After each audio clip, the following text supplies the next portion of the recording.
and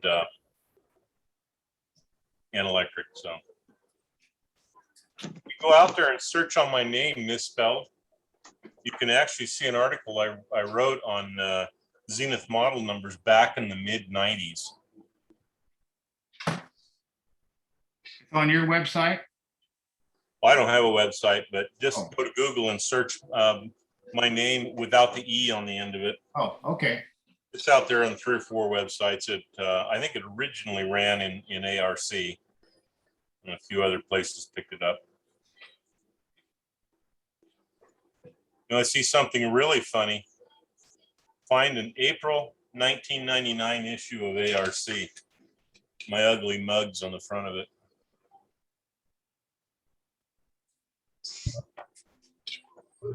I was a little younger then. Well, I don't know where we'd find one of those, but at least thanks for letting us know. We'll 22 years ago. That was pretty cool. I was hand over hand with a young middle school kid, telling him how to use an old key. That was the year our radio society out in Texas was doing the ship that sank. We had the Carpathia on one side of the room, the radio a setup similar to what the Carpathia had, and then we had the Titanic on the other. And we had special permission from the FCC to operate the station 4 times during the time we were there. Anyway, I was showing a young man, a middle schooler, how to send Morse code. And John Terry happened to catch it and came over and said, no, you guys are not done yet. I have to have pictures. And that's what came of it. That young man is married and has kids, probably in middle school by now. Fun times.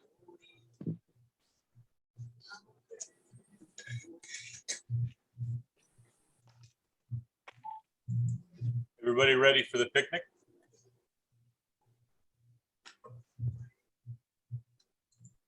I am. Yay! It sounds like it, doesn't it, Blake? Yes, one person's excited. Want to see all the stuff you're going to bring, Blake? Oh, 4 runners full.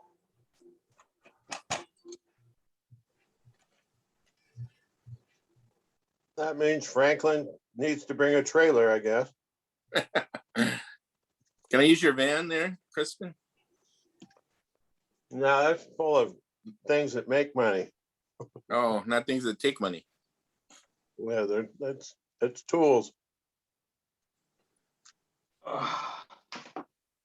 And it's going to be bringing some stuff to the free table. Evening, Mike. Good evening. Hi, everybody. Anyway, Mike? Hi.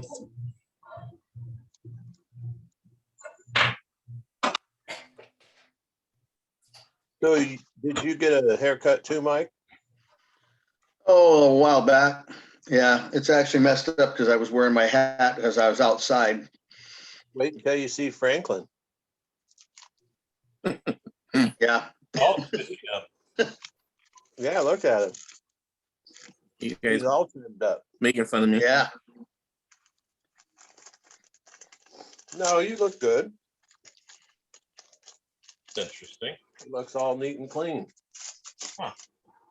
The Zenith has a photo input. It has a phonograph input on it, but it's got a rotary switch instead of the usual switch. No slide switch. That's kind of cool.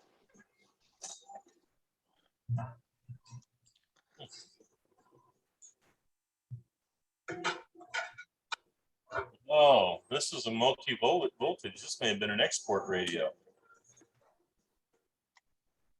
Huh.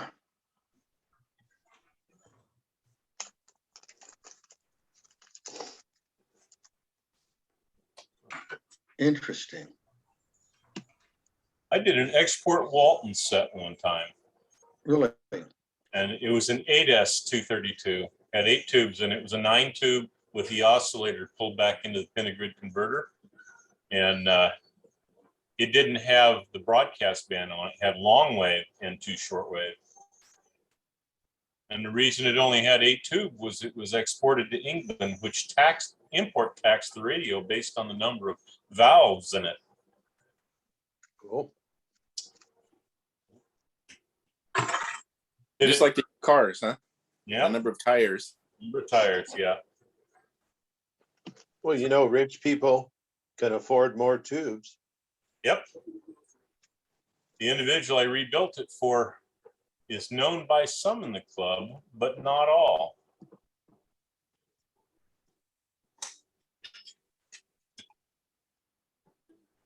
Dan will remember who it is, and Lyles will probably remember the name, but I'm not sure that anybody else would.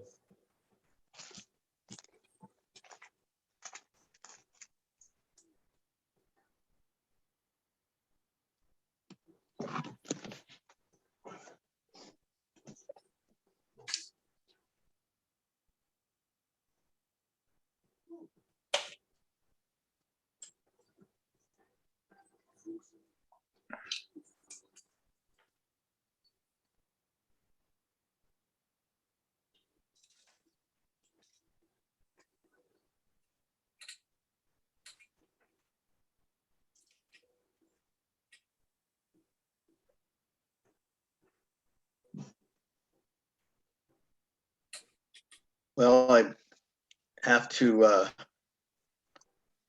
put the clear coat, the lacquer on the radio cabinet for Sunny. I want to get it done. I don't know if he's going to be at the picnic on Saturday. I hope I think so. If he he is. does, huh? I think he is. He said, he told me, I'll see you there. Oh, good, good. That's great. Awesome. Because That's a change. I'll have that, should have that radio cabinet done for him. It's for a battery set. I'm not even sure what model radio it is or anything else, but he just do the wooden on it. So I sanded it and put a wash coat on, and that came out real good. I was talking to, hey, Blake, I actually ended up using, using stain on that radio instead. The wood was so beautiful, had such really nice, beautiful grain in it. I went ahead and put gunstock stain on it, and it came out really nice. So Great, instead of using toner. nice. Yeah. So hopefully I should have that finished up for him. I'm gonna maybe try and get a couple coats of lacquer on it tonight. He wants to go with semi-gloss, and because he doesn't want it real shiny, and I don't blame him on a battery set like that, solid wood. I don't think that would look good anyway. So, hey Pat, do you know? I might have to get a hold of Fletcher on the car show on the 7th. The literature and stuff I got from Fletcher Anderson on that said that that we have been invited to his car show. Is that car show, is that by invitation only, or are our club members welcome to go up to that on August the 7th? I believe so. I thought so too. Yeah, but I wasn't sure. I don't know, I have the wrong kind of car. Oh, Actually, it don't would let work out anybody's good. car in. It actually would be okay. It's all original. They said no modified, no hot rods, Yeah, but unfortunately the vintage is about 30 years too late. Yeah, and it's one of them furrin cars, as Sonny would put it.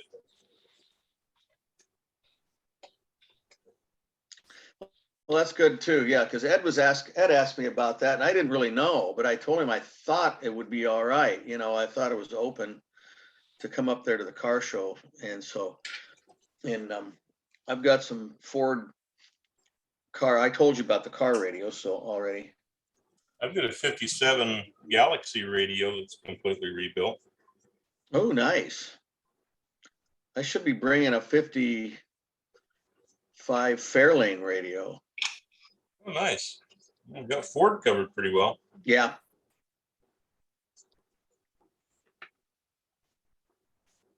Yeah, I was looking at the invitation. It doesn't really say anything. It does say it's an old car picnic.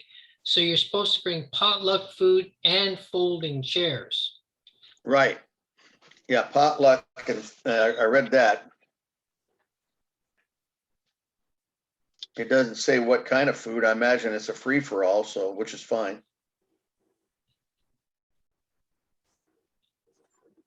Speaking of our picnic, are a lot of people coming to that? Because I've only seen maybe 5 emails saying they're coming and bringing something.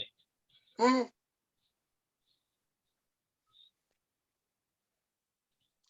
don't know. For ours or I was for, gonna put out in the, Yes, for ours, this coming Saturday, we're gonna have 100 meals. nice. I've Hope we have 100 people. I've invited a guest I know will be there, and we might even get him to join the club. He's only got about 17 radios. Oh, nice. That's cool. And he's retired, so even better. Yeah.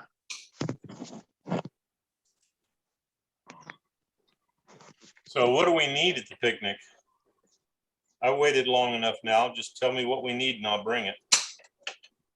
People. Well, I don't know. I was going to talk to Arlene, and I wasn't sure if she was bringing things like plates and napkins. Oh, if she's not, I'm happy to pick those up. Okay.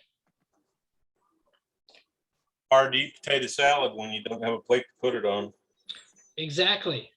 So I don't know if she's going to supply plates because she's just supplying the main course with all the fixins. Seems like a plate would be a good fixing for a hamburger. But I don't know. Yeah, it'd be pretty hard not to serve it So- when you handed it to somebody. You can get a handful of potato salad over there, server.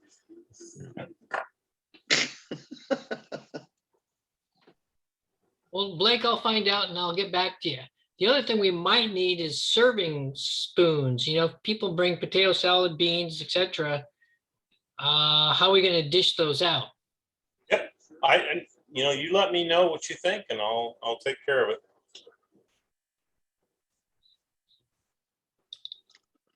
I thought you said we needed some extra tables too.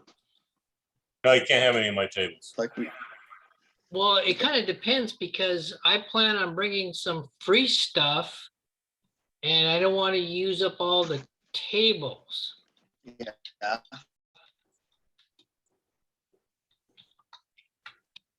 So bring a great big blanket and put it out in the middle of everything and everybody can dump their free stuff on it and we can watch people crawl around and go through it.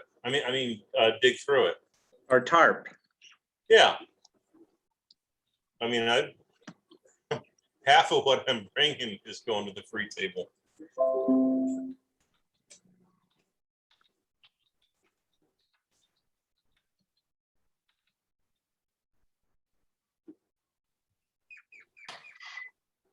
Good evening, Mark. How are things in Hawaii?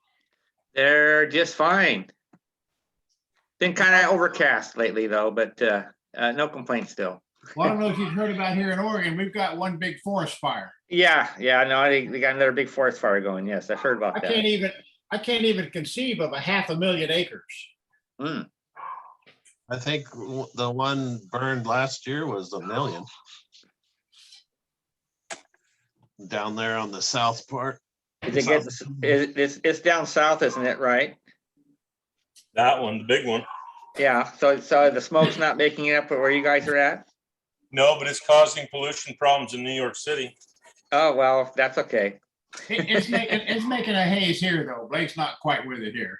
I live in Washington where we're not quite as close to it as there. Oh, yeah, and you're exactly right. What the evening news says that the smoke that's coming from this fire is heading to New England. Yeah, well, they said Yeah. last night on the news that New York City. Yeah, but how long is it going to take? How long is it going to take our state to recover from this fire? A year till the next one comes. Probably, I don't know, Blake, probably more than that. You already had a fire that burned 1 million acres last year. Yeah. That was Kate Browntongue did that. She didn't know how to put out fires. Wait till next year or this winter when then we get the heavy rains to wash all the dirt and sod off Yeah. the hills. Yeah, that's how you harvest trees in Oregon now. Sorry. Yeah, there's bad management. Yeah, we're not known for our trees. Apparently we import them from Canada. Lumbered up. And the border's closed, so lumber is prohibitively expensive. I had to buy 2 1x4s to replace some bad wood on my house due to dry rot. Yeah. The 8-footers were $14 a piece. That's the Well, wrong time to be buying lumber. add the extra shipping into Hawaii. Yeah. Oh, it's always been expensive there, yeah. Yeah, I know, but but now it's really crazy. Yep. I made a couple drawers to go in a cabinet, and I bought a little sheet of a small sheet, a 2x, what was it, a 2x2 piece of plywood, or 2x4, and it was $25. The bargain. Oh, yeah. Do you have recycled stores over there? We have what? The recycled building supplies? Not that company, no. Well, I mean, there's places that use reclaimed wood, stuff like that, but I don't know specifically what. If they're around. Well, I don't know. I know there's places like that around, but I'm not aware of where they're at right here. So where I'm at. Good, Brian.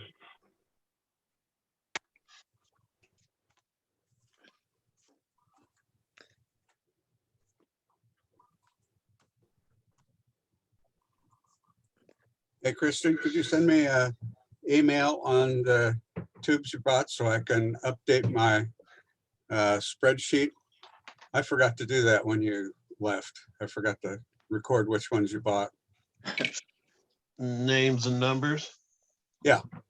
Okay. Yeah, it's a few of those are, I mean, they're too noisy. Couple pretty bad for the 12X7s. And maybe a 12AT7. It's even the military one, that one I thought would be the WA, the Jan, but that's humming. So is there, are your heaters grounded? Yeah, well, yeah, I mean, I Okay. tested all the other tubes and those are the standouts. Oh, okay. Bad like on one triode or two are bad on maybe one side. Other maybe just bad, just humming. I don't know.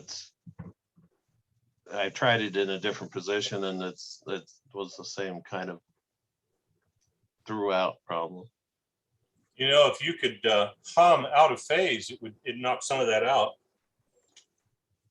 Yeah, I've tried it. I mean, you can try and reverse the polarity, but it's just inherent. I don't know what inherent mechanical that causes it. And maybe one or two are microphonic. That's usually why you got to test them and then stick them in an amp, just so because even, well, and also one, it was in my tester running.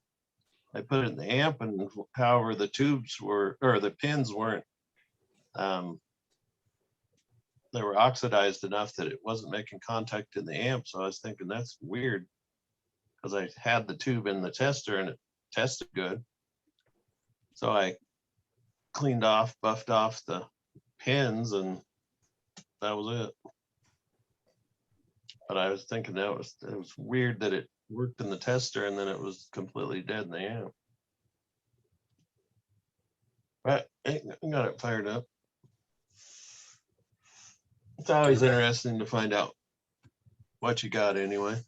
Which ones are the the standouts if you get a few of the standout tubes in the lot. Some will, hopefully, or they do. But as I say, you gotta put them in an amp and see how they do.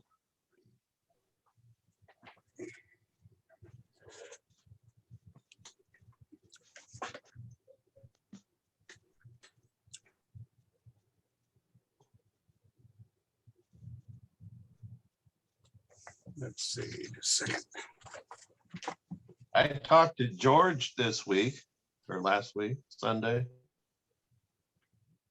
Cool. How's he doing? Real, I mean, good spirits, and seemed like he was still excited about doing stuff. I told him about the picnic. He said he heard about it, but he didn't know if he could get a ride, and he was going to check on it. I told him, yeah, well, he said he might have to go with his wife, that way he'd be able to leave if he needed to. But yeah, it sounded good. Had a little chat with him, and he sounded fine. Hope he makes it. Doesn't How about doesn't Kirkland? Roger Brown or someone like that usually take George places? He mentioned somebody's name that was living out kind of by him, but then he kicked it around. He said he didn't know if he'd go or not, and he thought he told me he didn't drive anymore, so he might have to have his wife take him. Oh, we'd And all like to see Jan. He said he'd like to be there. He said and then he's working on a theremin again. He sold one, and then he's got another one, and he said he'd like to get that put together and then bring it to a show, and then tell people what a theremin was and how it worked. I think he said this one's a solid state, and the last one he built was a tube operated. Ooh, he's getting up to solid state now. Ooh, I think that's not George.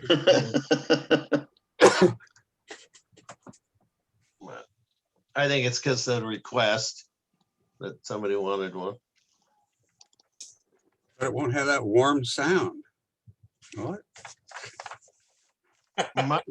Might be something to try. It might cut through the mix. Depends on what band you put it in, where it fits. How many Black Beauties you have in it? Yeah. I don't know if Black Beauty is in solid state mix. He doesn't like black cats. He told me Bumblebees.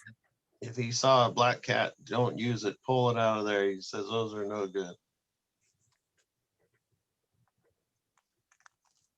Yeah, the Black Beauties and Bumblebee caps are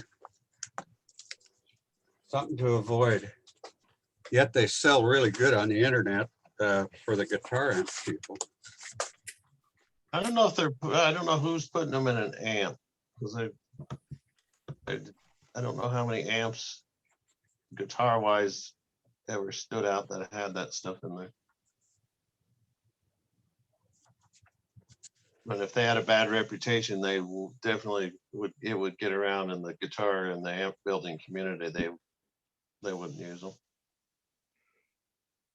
Boy, I've got on the junk mail list. Wow. Somewhere I screwed up and gave somebody my name and address. Media and junk mail is what gives the post office a job. Yeah, but they get such a big cut that I don't think that's making them any money. There's a lot of money moving through. It's just supposedly going to that 10 years worth of pensions. Oh my gosh. Oh, I got a new bag. Ooh. What's wrong with your old one? Nothing. Yeah, I got a question for Mike. Yeah, Hey, Mike, you said, that I could get an input jack and use that to go to the middle thing on the volume control switch. So when you go up to the car show, I could have a radio play. And this says it's 2.5 millimeters, Mhm. but That's it's, a little one. You need 3.5. You need 3.5. oh, never mind. Hey, Pat, Yeah. you bring it over here. I'd be happy to put a jack in something for you. I've got the cords, jacks, and I've been using a 10K resistor in the mix to permit a load for whatever you're playing into it. It's been working out really well. It takes about 20 minutes to put one in. You're welcome to bring one over. Okay. I'll be over before the 7th. Okay. Did I help you, Pat? Yeah, I Good job, found Mike. this. Good job, Mike. That's good. That's good. I'm glad. That's gonna work out real well, Pat. I've got some radios that have those in them already, so I can bring a radio and bring an MP3 player as well. And Blake helped me load some swing music from the 40s into it, so that kind of stuff. I think the issue we might have is getting power, because I Yeah. talked to Fletcher. He says that the power they have won't power the popcorn machine, probably power the snow cone machine, but not the popcorn popper. So we'll have the radios play your MP3 player, et cetera, but You only got about 80 watts, Pat. And the reason the popcorn coat won't do it is because it's got a great big heater in it that probably pulls 10 amps. Yeah. right. Yeah, An amp. it's probably because he's on a 15 amp circuit instead of a 20, that might be what the deal is for that. But the fifth, all these radios work on a 15 amp circuit, they're not going to blow fuses on that. So yeah, like Blake says, and Just don't take a 15 tube radio. Take a nice, all American 5. Pulls Yep. probably about 30 watts. yeah. Well, look, this is going to be a car show. There's going to be engines roaring and pipes rattling, and just bring a generator. Well, we can't, if we do bring a generator, it has to be a real quiet one, and we have to have at least 50 feet. It's more like maybe 75 feet of a cord, because he has an orchestra, and we have to be quiet for them to play. Yeah. Oh, well, if you got 75 feet of cord, something's going to disappear on the other end. You're going to be too far away from it. Plus, I've got an 1100 watt inverter and and an isolation transformer. If they're roaring their engines, it won't sound too bad with the radio hooked up to it. Well, is there any way that I could I have like 2 or 3 12-volt car batteries just sitting around. Is there something that I could make that I could just stick in a little suitcase and haul it down there with a little, little dolly and use that as a power supply? You could take 10 12-volt car batteries with you, and then you'd have 120 volts DC, and any AC DC would play on it. Yeah, that's right. Might even And the deep cycle though. Could we maybe only limit it to maybe 2 batteries? With lithium ones. with the solar array. well, Yeah. Well, you're back to needing an inverter. So. yeah. And most anything, if you buy any cheap converters, they're gonna make a little terrible racket in the radio.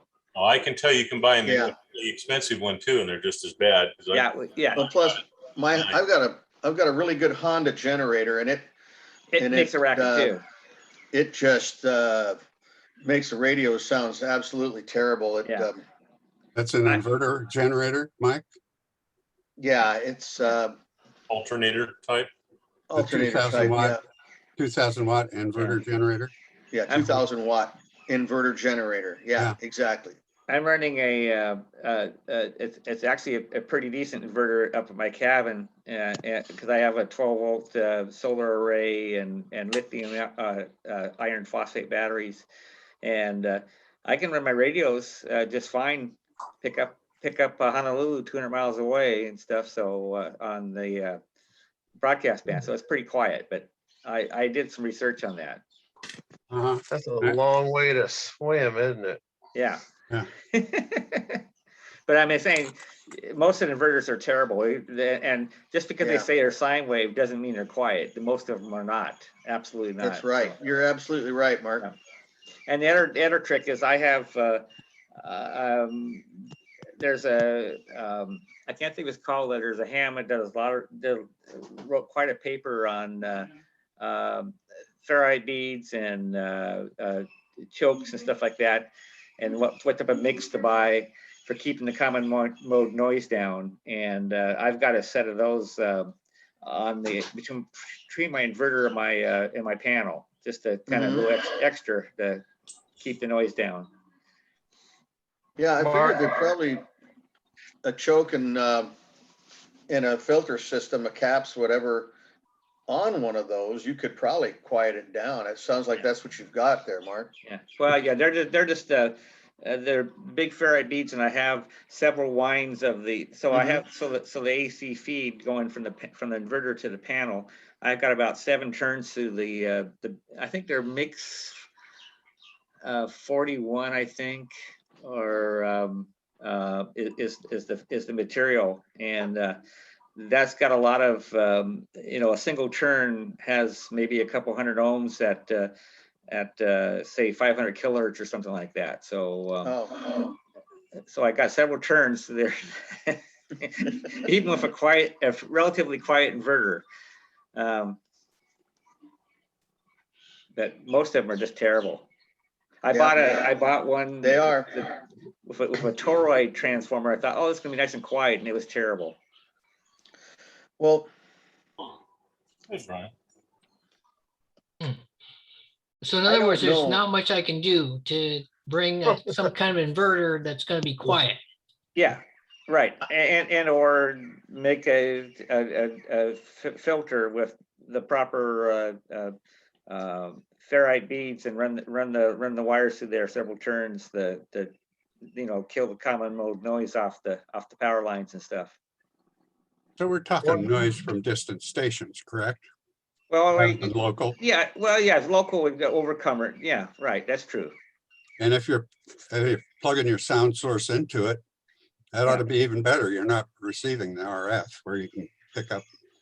Yeah. Well, then it would be then you'd be looking at is there just, I suppose, common mode coming right through the right through the audio into the audio amp. Guess you'd have to try it and see. Yeah.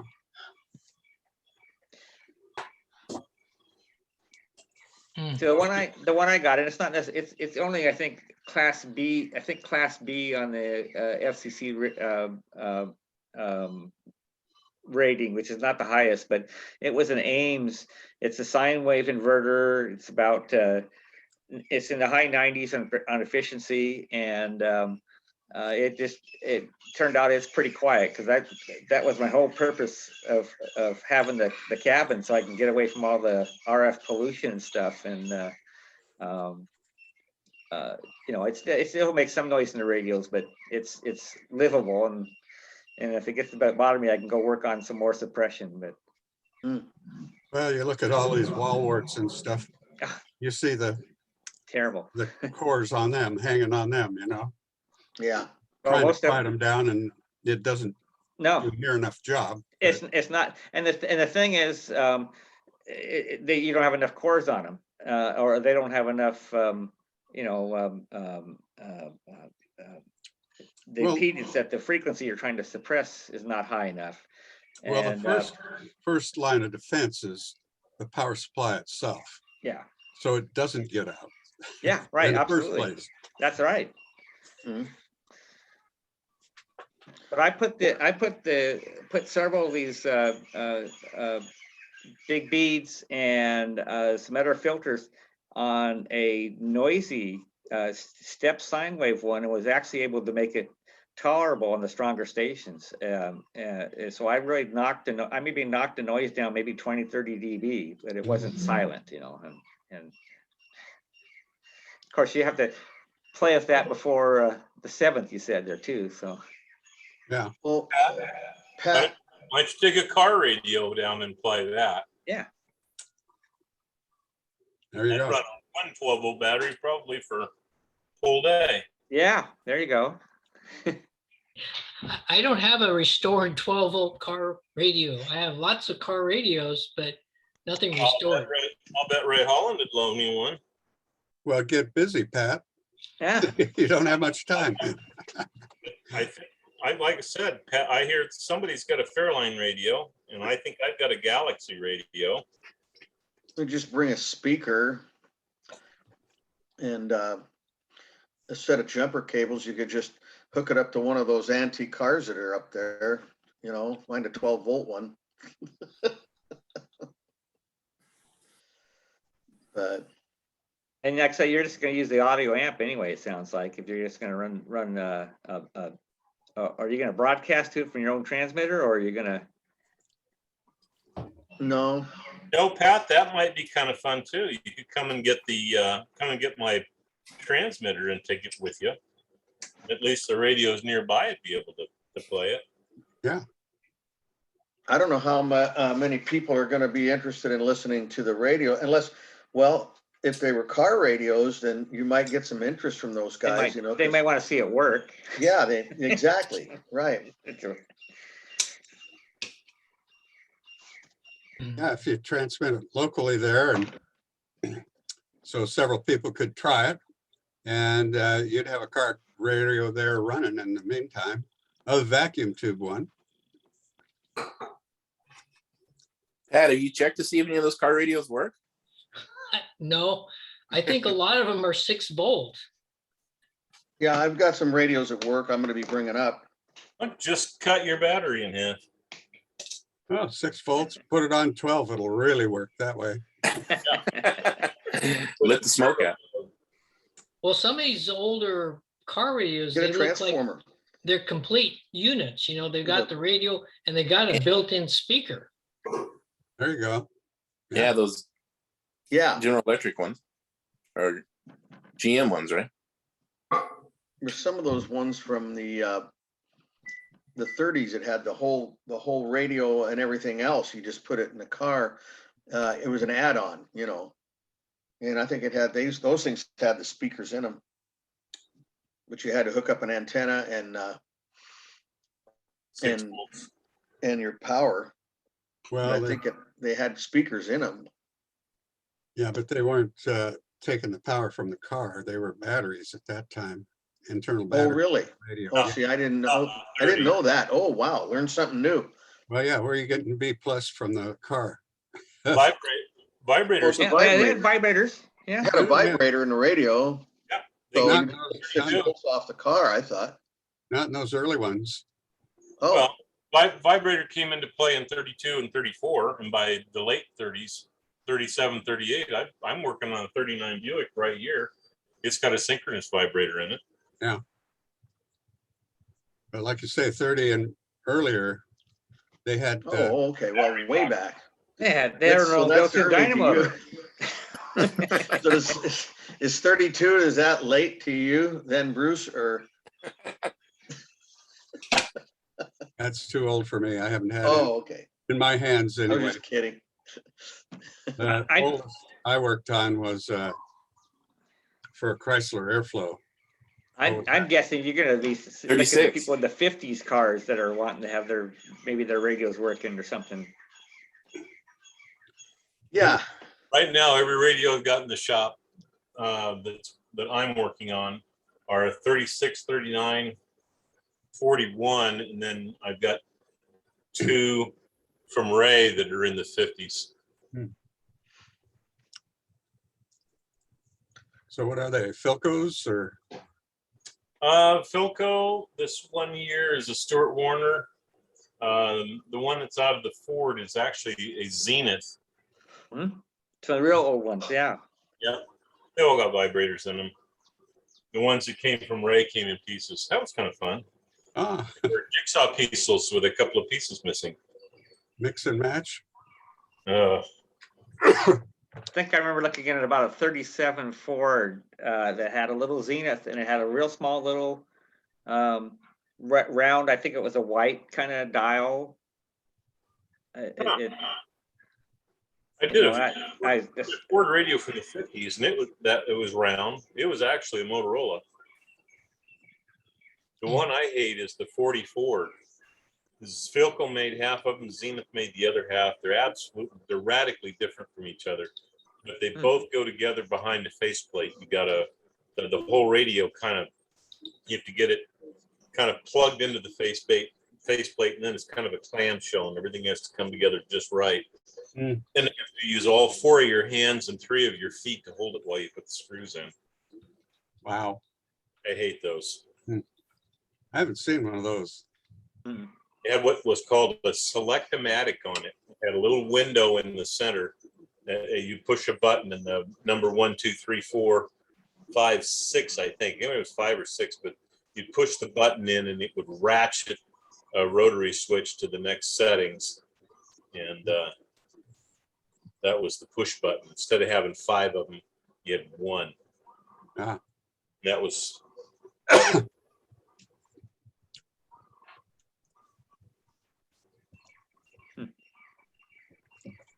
next one I get to work on for Ray is a Wonder Bar from the 50s. Oh, yeah. They actually didn't work too bad when they worked. Yeah, the pivotal point is when they worked. Yeah. Ford introduced their version of it called Town and Country, and I think I've had about a 80%, 70 or 80% success rate with those, and my success rate with the Wonder Bar is a bit higher. Yeah, it's quite a seek feature that came on the Worked off the AVC. Mhm. AVC and a relay and a clutch and a motor, and one had a chain, one had a belt, one had a string. Oh, wow. Really? They had you'd pull it, and it had a reversing motor when it got to the end of the dial, and it would flip the switch, which would reverse the direction of the motor, and then it would go back the other direction. Wow, interesting. And getting the AVC to respond and shut it off in the right spot. Just Yeah, they're funny. When they get really old, they'll kick off, and then they'll move the dial just a little bit further so it sounds like it's out of tune, which it is. mhm.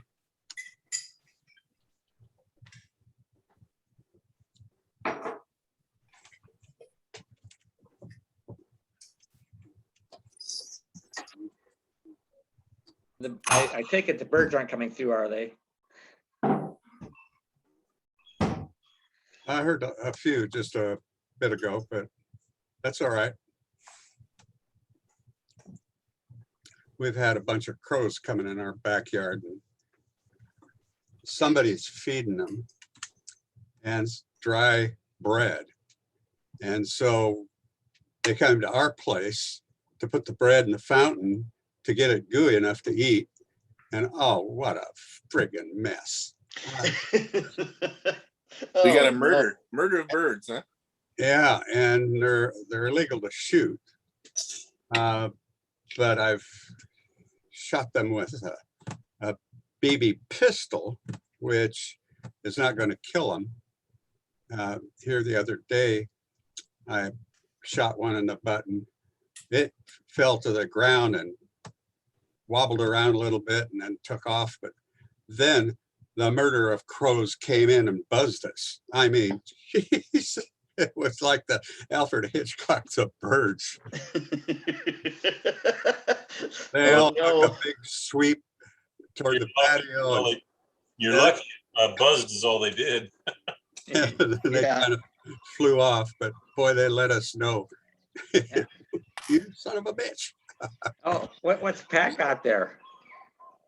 This is what you need right here, Bruce. This is a automatic air pistol on air rifle. Air pistol. Yeah, it shoots. It's full automatic. So shoot BBs or pellets? BBs. Okay, so that would be non-lethal. I do have the pellet gun that gets other critters out there and does a pretty good job, pellet rifle. Mhm. Yeah, It'll some take of 'em those pellet guns are pretty powerful. Yeah, like a 177 pullback. Does that thing look sort of real? Well, it kind of does. Yeah, I don't know. That's too smart to have the thing around, you know? They're good for gophers and moles. Well, I chase the squirrels with them. if it's full auto and you just hold the trigger down, you're gonna kill one of those birds, you know, if it starts putting 10 BBs into it, you know. So it's CO2 driven? No, they're battery powered. Oh, battery. Wow. They're an air. They're here, let me see if I can get it apart here. That's That's what you need to hook your 12-volt battery up to. See right here, Oh, you I can see see. the little yellow plastic BB. Yeah. So that's what it shoots. Oh, And Oh, it's so a- they do not, Airsoft. yeah, airsoft. They do not go very far, but if you just want to scare them away, this should do it. Oh, it's just airsoft. Oh, okay. I thought you meant they were metal BBs, but oh, Yeah, no. Dang, what fun is that? the pistol's metal BBs and it's got a CO2 driven. I've got a PCP 22 and it flings those things out there like crazy. It'll just destroy anything. Hey, Franklin, is it battery powered? No, it's a pneumatic air. So it's 4,500 pounds of air pressure. Oh, you're talking like a paintball gun. No, it's set up like a paintball gun, but it's a pellet gun. So it's like CO2 only. it's Like air. CO2, but you use air tanks to fill it up, or a air pump, you know. Uh-huh. I use a scuba dive tank. So we had those blackbirds making a mess and stuff. And so I got one of those and then I just hung it up by the neck in one of the trees there by the feeder, and the blackbirds were gone. They were gone for quite a while. But they'll remember you. Ooh. And their generations will remember you, Uh-oh. according to research they've done.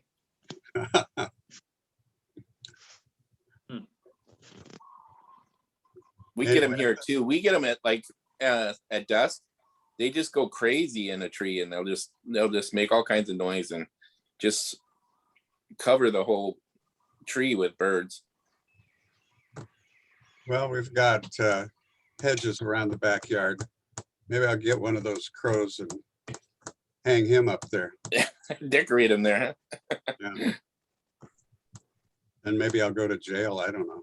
That's a crow decoration. build a scarecrow That's a real scarecrow. and Yeah. put him out there. Yeah. We have problems with squirrels. Man, they're just nuts here. I mean, we have so many squirrels. Yeah. I think if you got an owl, plastic owl, It doesn't work. I have one. a plastic bobcat, They go up there and they'll sit on the plastic plastic owl and sit right next to him like they're buddies. maybe you need a plastic bobcat. I used to have a dog in the backyard, and that was the best thing because Oh, yeah. he would catch those squirrels all the time.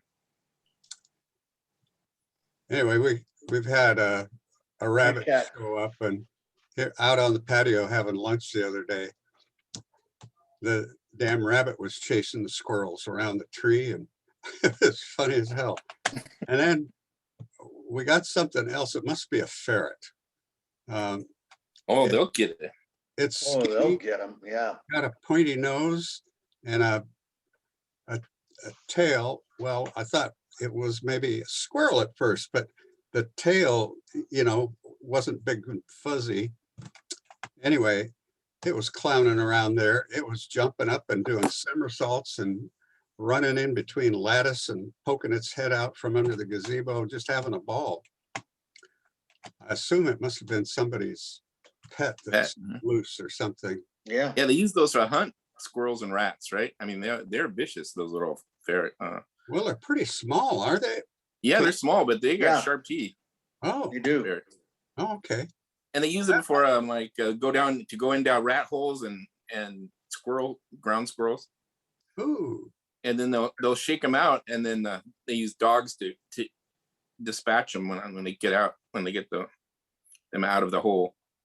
because we've had a rat moving around from the gazebo to the apple tree. I was surprised how smart those little rats are. Oh my gosh. I've got rat bait out there, but he likes the bird food more than he does the rat bait, I guess. Yeah, they're hard to get to bait them. I've got a camera on a couple of the traps, and they come up to the trap and look at it and then just go away from the trap. Really? The scary thing is we got a skunk that comes, a little baby skunk, or I guess a medium-sized skunk. He'll come around and is like, oh my gosh. He scares me. Yeah. Maybe I'll get the live animal trap out and see if I can get him that way. But it's a pretty big one. It's for like possums and such. I haven't seen raccoons in a while though. We had possums, and then the possums went away, and then the raccoons kind of took over. Yeah, they kind of take They turns. come and go. Yeah. We had Isn't that some in our weird? yard one night, oh gosh, about a couple of months ago, and then they roamed around. There was a family of about 3 or 4 of them, and they came in, and then I guess they didn't like what we had, so they took off and went somewhere else. That's got So they some. roam around. Ben's going to show us how to shoot it. Oh, good. Right through the window. Yeah, it works You can good. give us It's a lot of fun. A demonstration, Pat. I'll have to reload it because I ran out.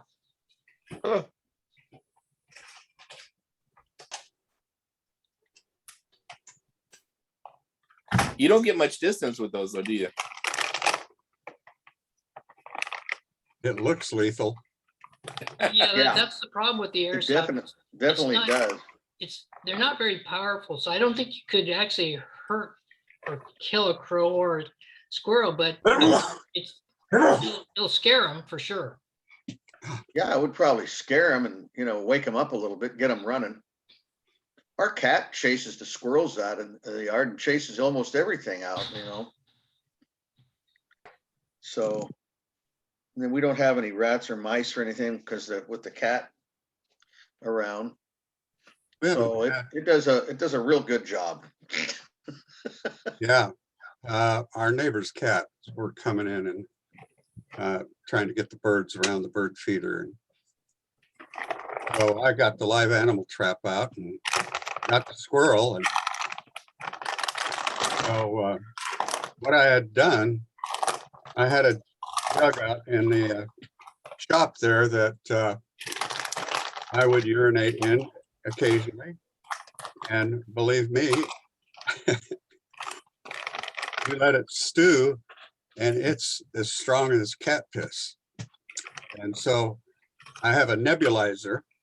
And so I put the hose in the bottle with the nebulizer and the air compressor, and I'd go out and douche that cat really good in the wildlife animal trap. And I mean, hiss and carry on. And oh, that cat is just he's in disaster mode. I've never had one return. Not the same cat anyway. Probably still cleaning it off. Oh yeah.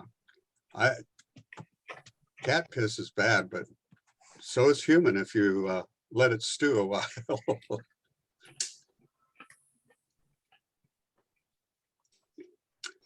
So anyway, that got rid of the neighborhood cats. Oh, that's Last good. couple of years anyway. That's a way to get rid of the neighborhood. Well, I'd go out there and occasionally mark my spots around the fence line, just, You're gonna hike your leg and mark your spots. you need the stuff that's brewed a while.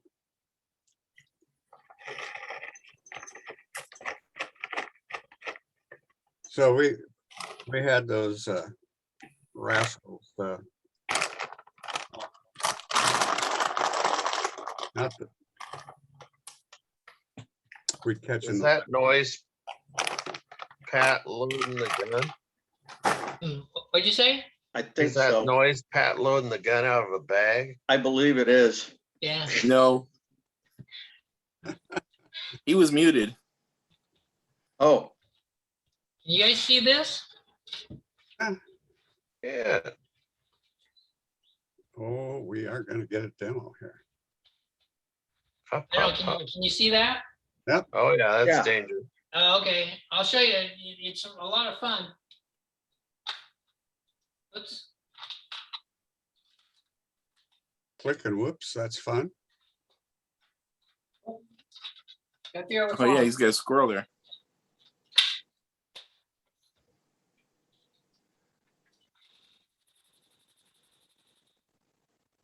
oh, there went a bird. There. Did you see it? No, No, Oh, I saw a bird fly off. oh, so you can't see it flies pretty straight to the fence line. You guys can't see it? try it again. Yeah, try it again. Let me know when you're doing it. What are you aiming at? The little white flower pots? Okay, All right. Count down to when you pull the trigger. What? Why don't you count down and do a countdown to when you pull the trigger? Yeah, so we know when you're shooting it. Okay, I'll go 3, 2, 1, okay? Yeah. All right, 3, 2, 1. okay. That's cool. Nice. Did you see it then? No, but I heard it. We heard it. You can't see I it. see it. Oh, crap. Okay. You need to go to a faster frame rate. Oh, Okay. All right. Well, Need a we'll high- have to set up for another time. need How a fast does high-speed it shoot, camera. Pat? Hmm? How fast does it shoot? Yeah, how many rounds per minute? I don't know. It sounds like a regular machine gun. It's probably maybe, I don't know, 5, 6 a second. Yeah, it sounded pretty fast. Bruce, So this is then- what you need. You can borrow this. So that's about 300 rounds a minute. Yeah, I mean, it shoots quite fast.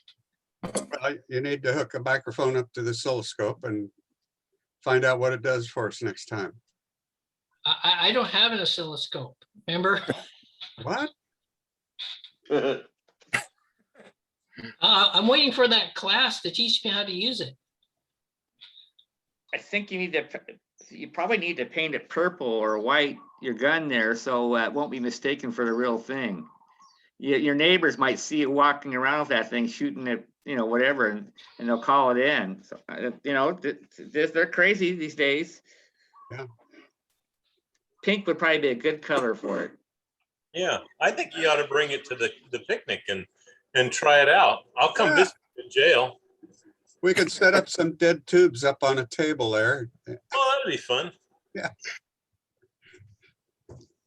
I mean, there's somebody sees it. I've actually been a little serious. That somebody sees it, they don't know the difference, and they might say, "Hey, there's somebody for a real assault weapon running around," and just the silhouette, being dark. I'd really recommend you paint it some bright, weird color.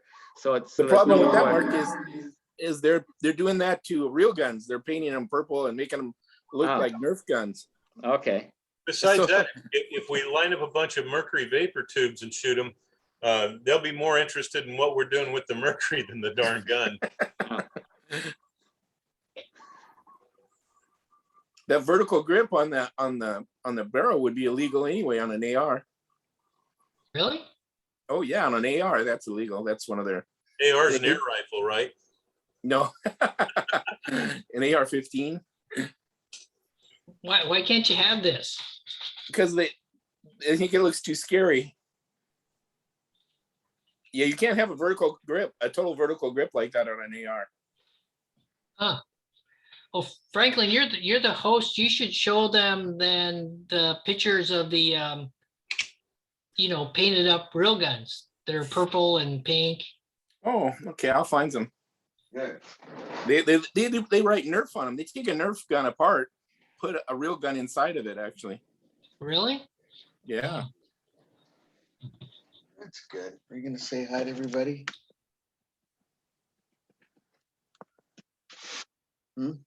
So where does a person get rid of a bunch of 9mm ammunition? No, what? Craigslist. No, Craigslist won't take it. I don't think so. I know a guy that shoots 9mm. You need to find a reloader. You can also walk in any police station and give it to them.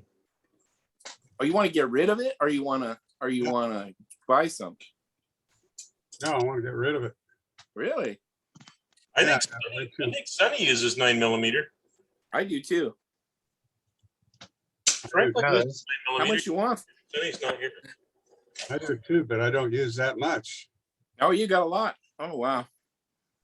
Yeah, a friend of mine, he was dying and gave me his ammo. And he kind of hoarded ammo. Laying out in the park. Like, how much are you talking about? I got a neighbor down the street that was looking for primers and he couldn't find it because he was doing reloads. I know another guy that shoots it and another guy that shoots it. I've got a lot of 40. I just don't have a lot of 9. I know another guy that got 2,000 rounds stolen off his front porch from a FedEx delivery. Ooh. And he This called is pretty- FedEx and said, the package is gone. And they said, oh, well, it must have got stolen. He says, yeah, it's like 2,000 rounds of 9mm. What'd you do? Leave it on my front porch for? Well, it looks like Mike lost his chair. No, yeah, this is Kitty.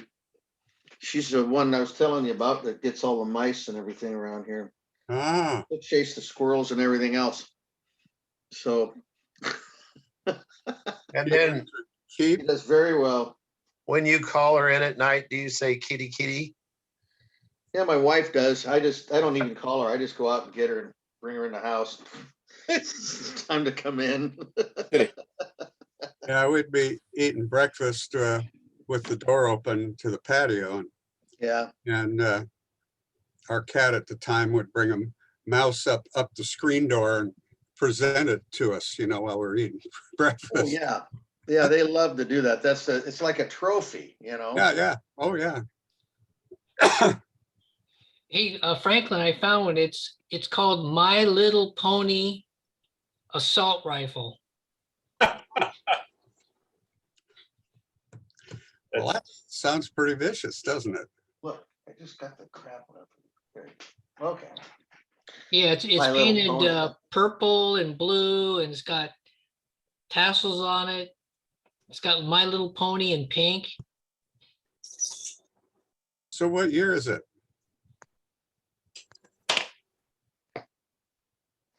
It doesn't give a year, but it says you can buy it for $1,200. Oh, I mean, it's a real rifle. oh, An okay. AR-15 shoots 223, Okay. 5.56. That's oh, nice. Wait, Well, that's a Nerf gun. Yeah, it is, isn't it? that won't hurt anybody. Okay. No. that won't Franklin, even hurt you.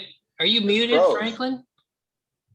Franklin, I think you're muted. Is that a real Nerf gun or is that not a real Nerf gun? This is not a real Nerf gun. This is the top of it. This top one is a cover for an AR.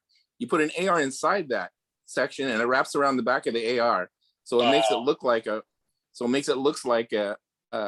and so it's a modified Nerf gun, but what it's for is you set an AR inside of it and then put that on it. So it looks like you have an AR. The bottom one is a Glock painted like Nerf colors. So that's a Glock 17 there. So you put a real AR-15 inside that thing and it looks like a Nerf gun? Yeah, because this will set on the top of it, so it'll look like a Nerf gun. See Oh, how boy. it's Velcroed in the back there? Well, then see, You should do that, Pat. Then you can walk around in your backyard with the thing and people just think you got a Nerf gun. There you go.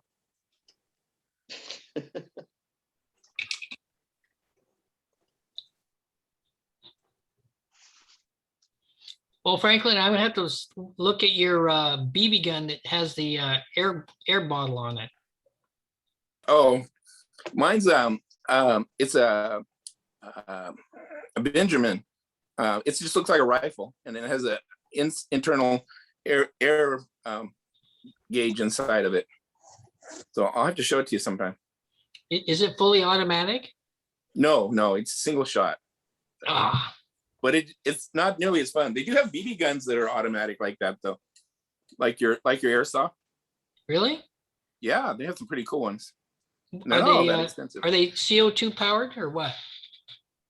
Yeah. I think they're 2 CO2 cartridges in each cartridge, and they have one that shoots 30 pellets or 30 BBs all at one time. But like yours, 30 pellets goes in no time. I mean, Well, I can only shoot a pellet a minute.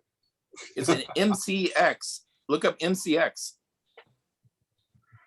So this is my Pellet pellet a rifle minute. That's pretty slow. with of course, a scope.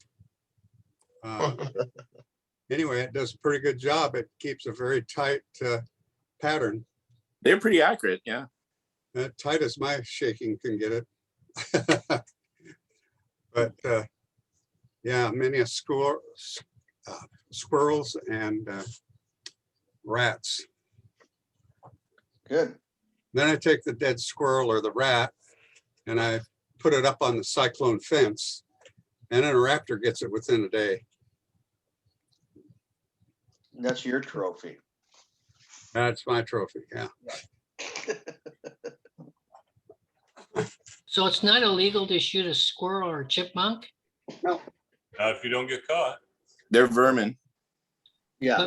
In Portland, it's against the law. You can shoot a coyote too. It's in your yard. Not in the city of Portland. Not with with a pellet gun you can. You can't even trap a squirrel legally. You have to hire it captured. Squirrels are Wow. actually they're invasive species. The red squirrels anyway. Yeah, but Portland saves them all. We got more rats than anybody. Most of them are in politics. Most of them are living in the tents alongside the freeway. and wherever else, everybody's street corner and sidewalk. No, they came out and they said they're going to clean all that up now, right? Good luck. Why are they gonna raise your taxes? Yeah, Well- they have to have a reason. Blumenauer's already started the bill as of yesterday to tax people going up in space. So today on my way to chemo this morning on 205, there was a big cleanup crew dismantling those sites. Where is that? It's Foster? Anyway, no, it's past Foster. Anyway, they had big machinery out there and they were picking stuff up. What a mess, though. And then from the 11th floor there on the chemo at Providence, you could look down at the railroad tracks. And of course, there's the side of the tracks are just full of trash.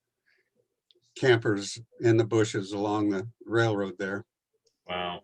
And Sad. it just makes such a mess. Well, they don't have weekly garbage pickup. They actually do.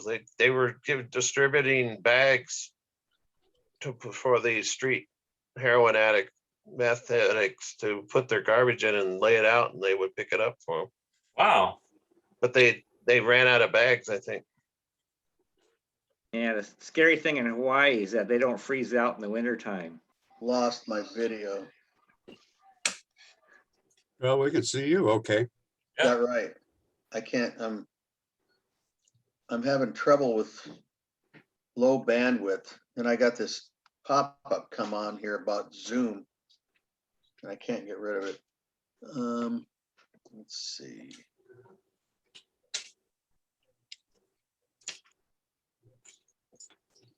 What you working on, Blake? Working on a 39 Zenith 6.2. Hmm. Gonna depart for a moment. See you guys in a minute. Okay. Huh.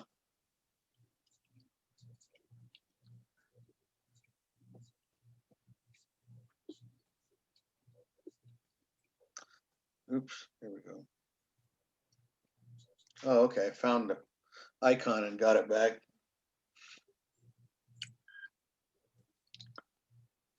Yeah, the floating icons.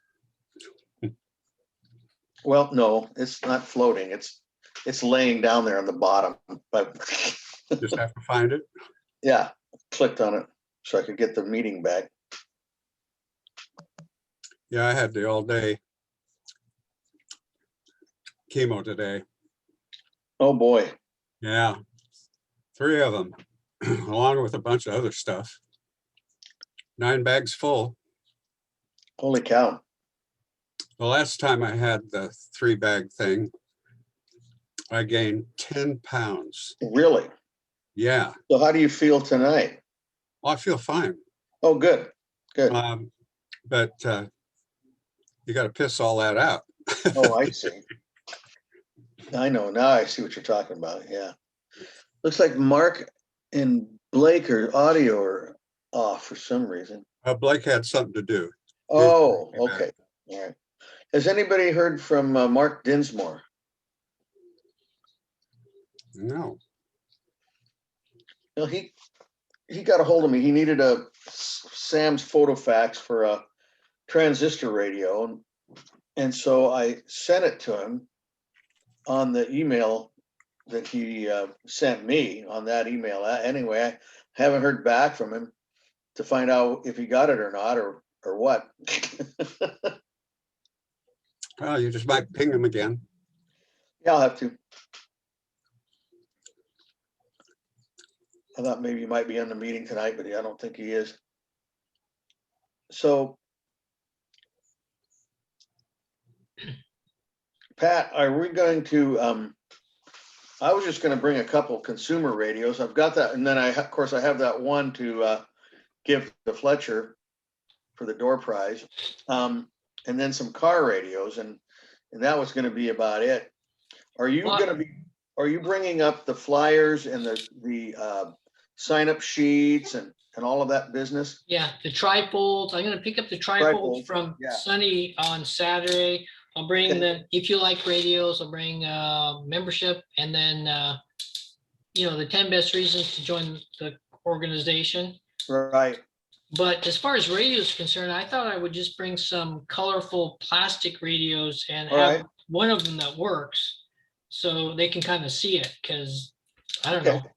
Because you're covering the car radio and the wood radios, right? Yeah, I might have a couple, just bring a couple of wood radios is all, the ones that I've restored, maybe some nice ones and put out there, and that's about it.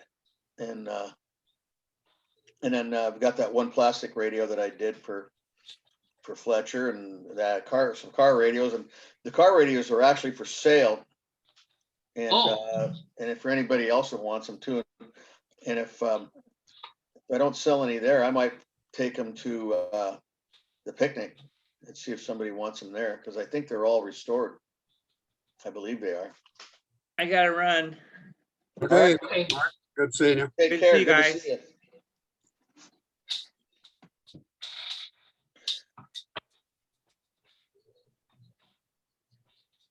So is anyone actually going to bring radios for sale this coming Saturday? Yeah, I thought that's what this was all about. I know, I just haven't heard much banter back and forth. I mean, I get occasional like, oh, I'll show up, I'll bring some brownies or cookie, something, but not on a Yeah. big scale. So I'm a little scared that like 10 people are going to show up and that's it. I don't know about that. I think probably people are looking forward. I thought people are looking forward to the picnic, and at our last live meeting, we talked about it, and seemed like there was pretty good response from the crowd, and Mhm. I thought, what did we have, like 30, 35 members at the meeting? If Lyles, are you still here? Do you know how many people we had? Of course, well, Lyles wasn't there. You were remote or on Zoom, but then I thought that it was pretty good response for the having the picnic, and I thought we were going to have I felt like it indicated we were going to have a pretty good turnout, but I don't know, and I don't know Okay. how many people were planning on coming there to have tables and sell, but it seems like we've always had quite a bit of that, Okay, good. Yeah. all the speed We should- Feldschau we should- picnics. We should have quite a few free table items, but the reason why I'm kind of hesitating but putting them on the ground is because I don't know if a lot of people are going to want to bend over and, I mean, I was thinking that might be better if it was at like, on a table so they don't have to crawl around on the ground picking stuff up. Well, then put them on a table. Yeah, but I don't know how many tables. I think the Grange got rid of, they used to have like 6 or 9 spare tables, even after we set everything up, those old wood ones and stuff, but Yeah, they're not there anymore. right. Well, do you have tables to bring that you could, of your own, you could set them up on that or something, or? Yeah, I'm gonna have to bring like 3 small card tables. That's about all I've got. Well, you use real tailgates. Well, we may have to limit, the first come, first serve, whoever shows up at the picnic, if they're late, they may not get a table. Cause I think the Grange only has like about 9 or 12 tables. That's it. Yeah, but could we use one of the regular tables that we use that are there? Oh, for the free stuff? Yeah, those 8-foot tables. Yeah, or those just 8-foot tables that they have there. Yeah, but what I'm trying to say, I think there's only like a dozen total there now. Yeah. And if we have a bunch of people show up tailgating, it's gonna be first come, first serve. I might bring a couple tables. I've got tables that I have that I've used up in Seattle. So I may throw those in. Right, well, we need one table for the popcorn machine and the snow cone machine, and what about another table or 2 for all the potluck stuff? Yeah, you're right. So, wow. So we, maybe what we might do is maybe we'll have to have the potluck stuff inside on the counter. Okay. So people go grab their That works. hamburgers and they're gonna have to come inside to pick up the rest of the stuff. Sure. That's a pretty good idea, Pat. Yeah. So do you have to sign a form this year or at this time for COVID? No, Okay. or that's not- we do not. It's one of those masks are not required, but you can if you want to, that kind of stuff. Mhm.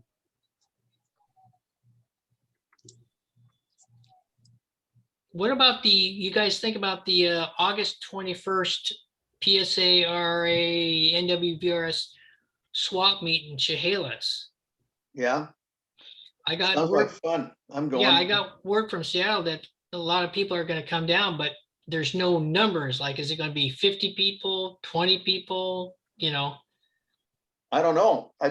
I think it's just like the Seattle swap meet, up there at Shoreline Community College. It's just a free for all. You just show up, you put your table out there and you sell your radios and that's it. You have to, and then you fend for yourself. Pretty much you should bring food and stuff like that and drinks if you're going to be there.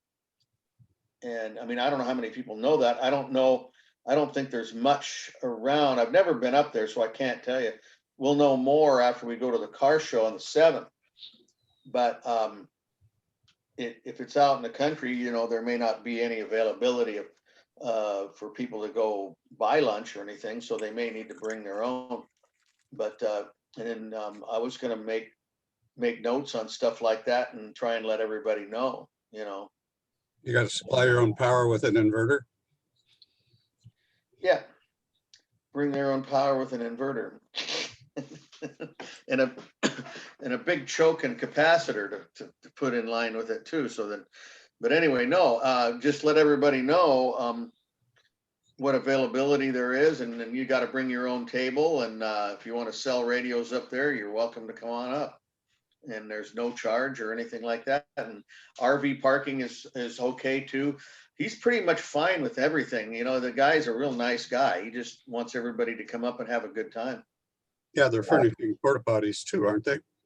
Yes, yeah, he's got the porta potties up there and all that stuff. So, you know, Yeah, water. both events, you know. Well, we may have to bring a power generator, a gas powered one for our event on the 21st, just so we can power radios and, Well, the snow cone machine and. there again too, it's just like what Mark was talking about. I've got one and it's an inverter 2000 watt generator, but you turn that thing on, you fire it up and turn it on, and then you plug a radio into it, and you've never heard such hum in your whole life. It's a sine wave, all right, but it has no filtering in it at all, not like what comes out of your house. And it'll just make any radio just buzz to beat the band. It sounds terrible. You've got to have some kind of filter system in those things, Pat. You can't just. It's not over the airwaves then. It's not like. No, it's coming right out of the line. Okay.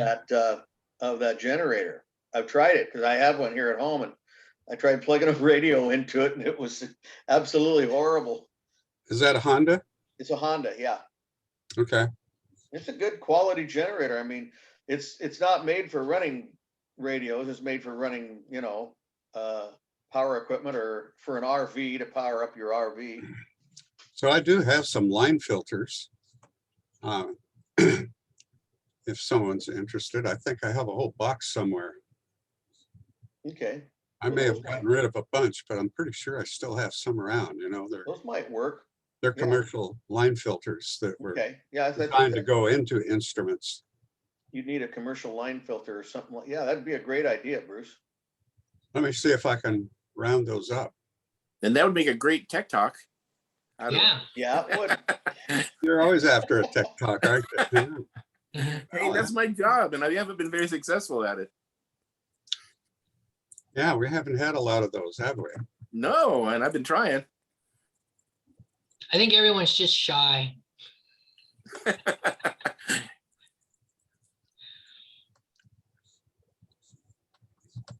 Now that Honda generator, now here's one thing that might be interesting to try, because it'd be DC, but the Honda generator, not only does it put out AC 120, it also puts out DC 12 volts. It's about 5 amps, isn't it? Something like that. I believe, I'm not sure what the current rating is on that, but I think you could power a 12-volt car battery from that. Well, yeah, it's made for charging car batteries. Yeah, it's made for charging car batteries. Just get a deep cycle car battery, marine car battery. Yeah. Oh, yeah, you could do that. So mine, when we had the ice storm, I hauled mine out of the RV and oh crap, it's got gas in it. Last time I used it was 5 or 6 years ago. Oh no. Of course, it would not start. Varnish. So I got my generator on wheels. I don't know, it's a 3500 water. And I had taken care of it. It was drained, put gas in it, one pull and off it went.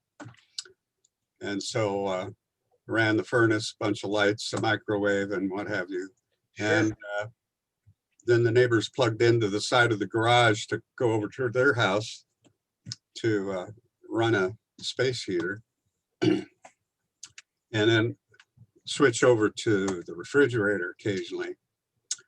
So then I got around to working on the generator, and I drained out all that gas and cleaned it out a little, the bowl of the carburetor. And the neat thing about the Honda is it has got a drain on the carburetor. Yes, it does. So that you can actually drain everything out of the carburetor when you're done. Getting all the gas out of the tank's another issue.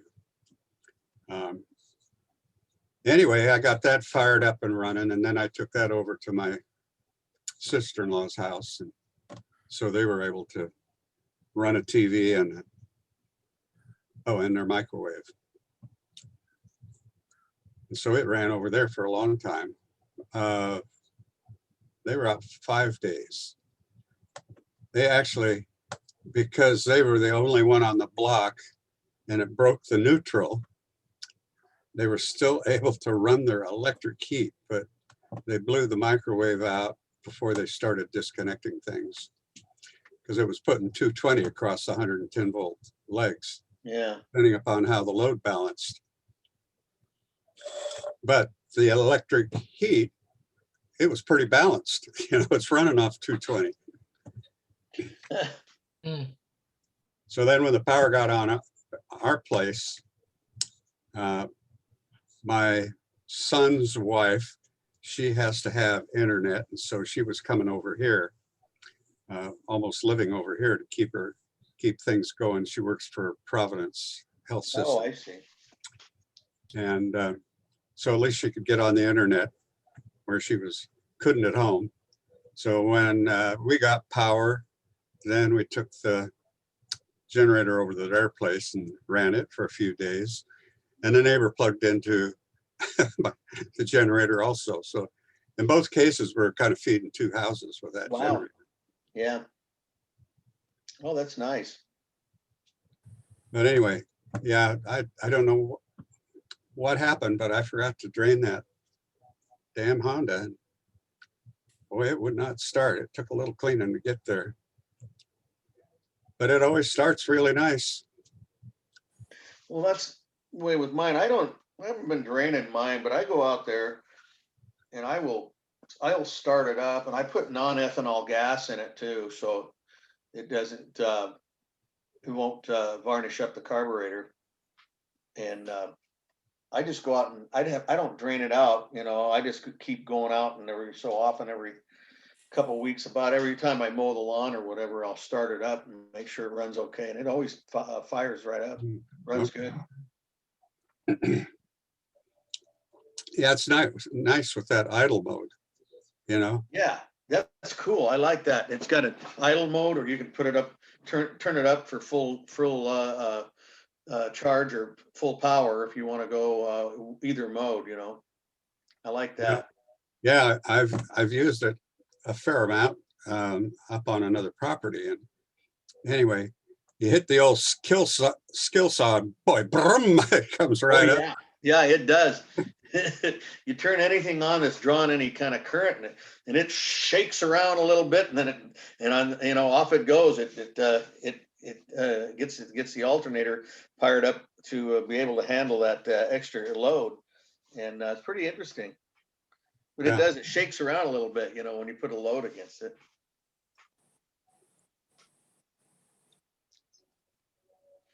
So Michael, same thing's true with an inverter. So if I buy an inverter from Harbor Freight, plug it into my 12-volt battery, it still will have a lot of hum. I don't know, Pat.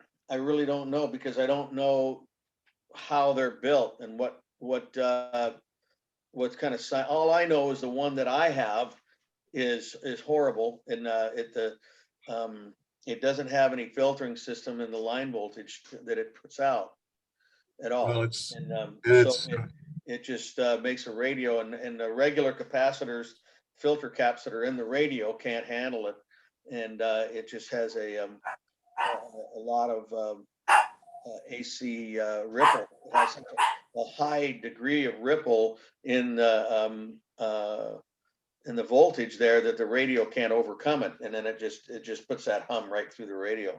Well, most of those are square wave. They're square wave, yeah, okay, Yeah. that's probably what it is, yeah. Yeah. So they build up, or the internal switcher gives you plus and minus 150 volts. Uh-huh. And so That's about basically right. it goes up plus 150 and then turns off for a while, and then it turns on to minus 150 for a while. And, you know, it duty cycles that down. So it's equivalent to 120 volts. Sure. RMS. So Bruce, if it says pure true sine wave, then that shouldn't have very much noise to it, or would it still matter? Well, you still got switchers going on. Mm. But yeah, you get a pretty pure sine wave, but there can still be a lot of high frequency garbage buried in that. I've got an inverter from a photo flash system that's supposed to be a high-end photo flash system. They put that on a scope and see what it looks like. Yeah, I don't think they give a damn for the photo flash. You don't worry about RF interference. Yeah. But it does say pure sine wave on it, which I thought was kind of interesting. Yeah, huh? Well, Franklin, can we stick a radio on it, or doesn't give them that much power out? Oh yeah, it's 300. I don't remember how much wattage it is, but it takes a lot for the photo flashes. Oh yeah. Well, you want to get that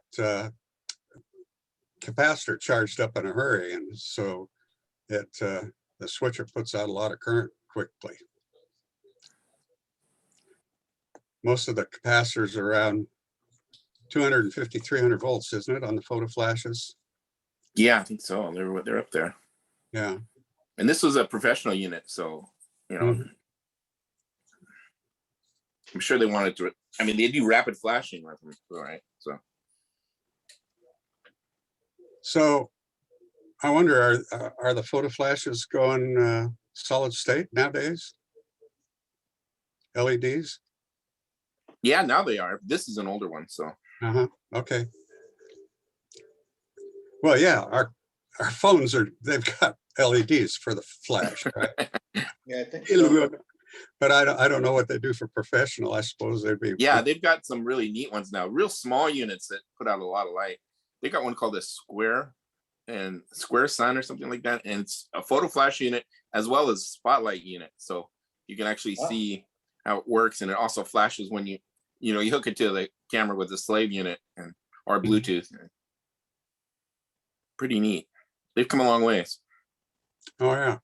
Oh yeah. Just like everything, though, right? Yeah.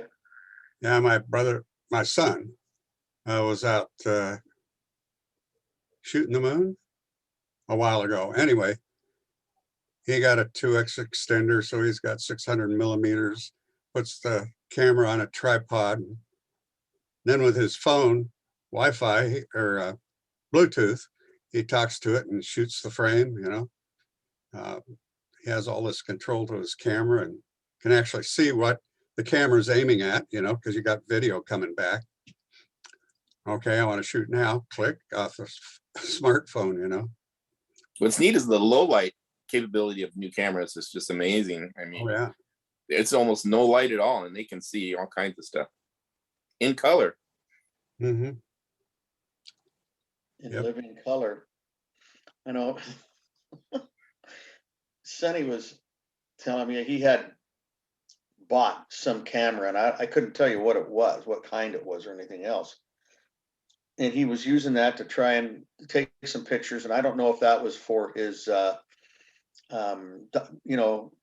making dial scales or labels or what have you for his business, for Radiola Man. And anyway, and he discovered that his cell phone was actually taking higher quality pictures than this expensive camera that he had bought a while back. Now, granted, he bought the camera a while back, and it was before a lot of these the cell phones came out with their high high definition cameras and stuff. But he says, "Why do I have this camera?" He says, "when my phone takes better pictures than it does." Well, the problem I have about that. The problem I have with the phone taking pictures is you have no mass. It's kind of bulky or odd to hold. Yes. And you go to push the button and you got a blur. Mm-hmm. You need a gimbal. It's not user friendly. If there was a little swipe, maybe that would work. But pushing the button hard enough to get the camera to recognize you're pushing the button. Yeah. Can't you say, hey Siri, click? Well, I don't know. Can I? You could use a voice command, maybe, Bruce. I don't know. You made all my phones. Neither, off. cancel. Okay, I won't do it. Jeez. Careful what you say, sir. She responded to me. What did she respond with? You She said click. she says, okay, which one?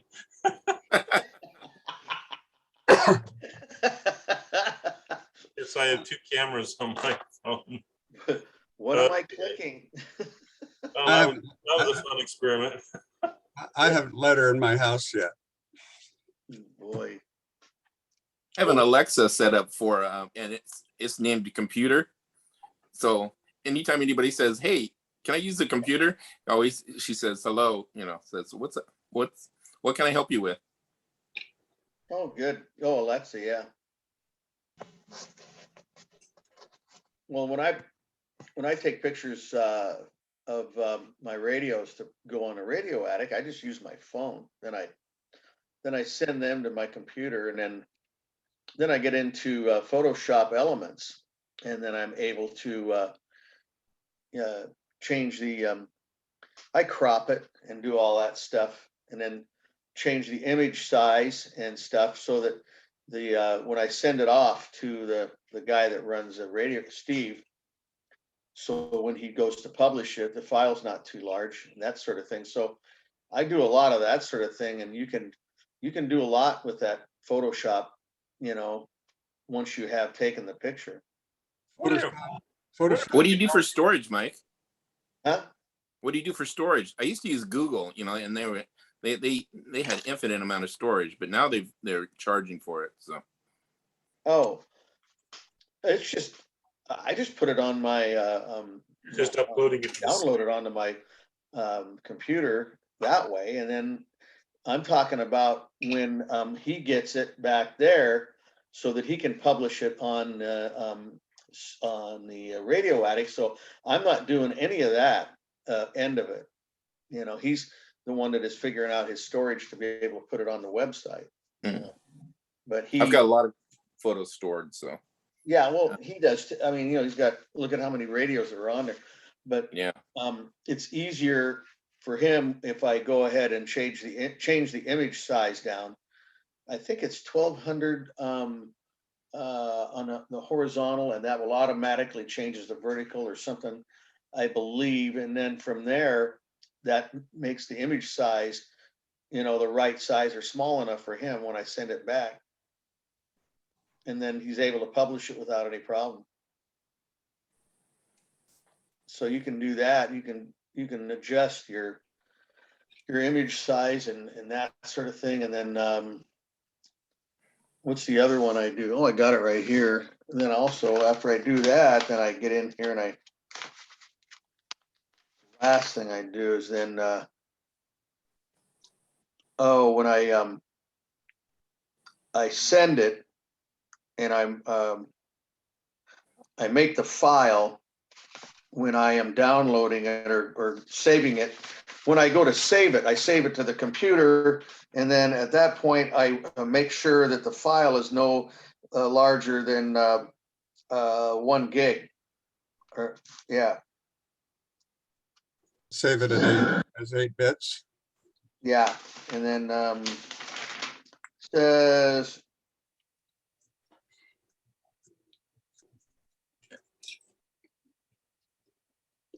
yeah, like I'll keep it like 825 kilobytes, that sort of thing. And so that it's let's see, what does it say? It's less than, not gig, 1 megabyte. I'm sorry. That didn't sound right anyhow. I had to look it back up. No, it has to, if you change the file size so then it's less than 1 megabyte, and it usually will range anywhere from around 700 to 900 kilobytes, before I send it back to him.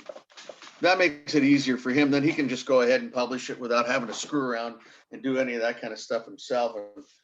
Or it may sometimes it'll get rejected if you send the file size if it's too large. So what's the difference between Photoshop Elements and CS3? Elements is only a portion of the program. Oh, okay. Yeah, I use Elements as well. I've got CS something, and I don't even use it anymore. Elements does everything that I need it to do. Oh, there's so much extra stuff in there, you know, it's just incredible. I think I had. what, Also, with Elements, I purchased a license and there's no ongoing costs. Hmm. With the higher versions, there's like a monthly fee, which I wasn't real excited about. I guess mine is too old. You don't get excited about fees, Dan? Me neither. Me either. Excuse me. Mike, how many radios do you sell on Oh, Radio? it varies, right? Right now, I've sold 2 here in the last month, and so I need to, I actually need to get some more restored and get them Yeah. back up on the attic because You're I'm gonna down catch right up now. with us. I've only got like 4 or 5 up there right now. And so it varies, I'll put radios on there and they won't sell for 6 months or going on or a year or whatever, and then all of a sudden somebody will buy it, and so it's a hit and miss thing. And I do it more like as a hobby. I don't make a ton of money at it or nothing else, and I've only got a few radios up on there. How much does he charge you to sell on there? Oh, I think it's what is it? I think it's I just was looking at that the other day. Is it 5% or 2%? I think it's about 5%. Yeah. Wow, that's cheap. Yeah. Oh, it is. Yeah. That's why we're not on eBay anymore. Yeah. So if you, for instance, if you sell a radio for $500, then it would cost you $25. That's not bad at all. No. No. I forget how many radios we sell each month, but it's it's huge. Yeah, you guys, these Blake and Joe and Gary, those guys sell a ton of radios, and I just do it, more as a hobby. It gets a little cash back in my pocket to keep my hobby going, so I can buy capacitors and cords and stuff like that I need, keep me going. Yeah, I'm the same way, but one person in our group does a little better than that. Not to mention any names, Gary Marvin. I'm gonna turn my light on in here. Gary has actually turned like 15 grand in a month on that site. Wow. So it's, of course, he has a large number of them. I don't mean to make it sound like the radios are that expensive. There. That's better. I think. He's the one that shows there with all the nice ones. Yeah, he's always got nice radios. He does the refinishing. It's, for us, it's kind of a 3-way thing. Joe really is good at running the web and writing up the radios and all of that kind of stuff. Gary does the cabinets, and I do the majority of the electronic work. This radio I'm working on right here is Gary Marvin's, and I would say I probably will return it to him this weekend. It's likely to be posted by Monday. Mm-hmm. He is just really all over it. I finally got him to start taking a picture of the underside of the chassis, and that really helps. You're going to spend the kind of money people charge. It's kind of nice to see that it's not been chopped up underneath. Uh-huh.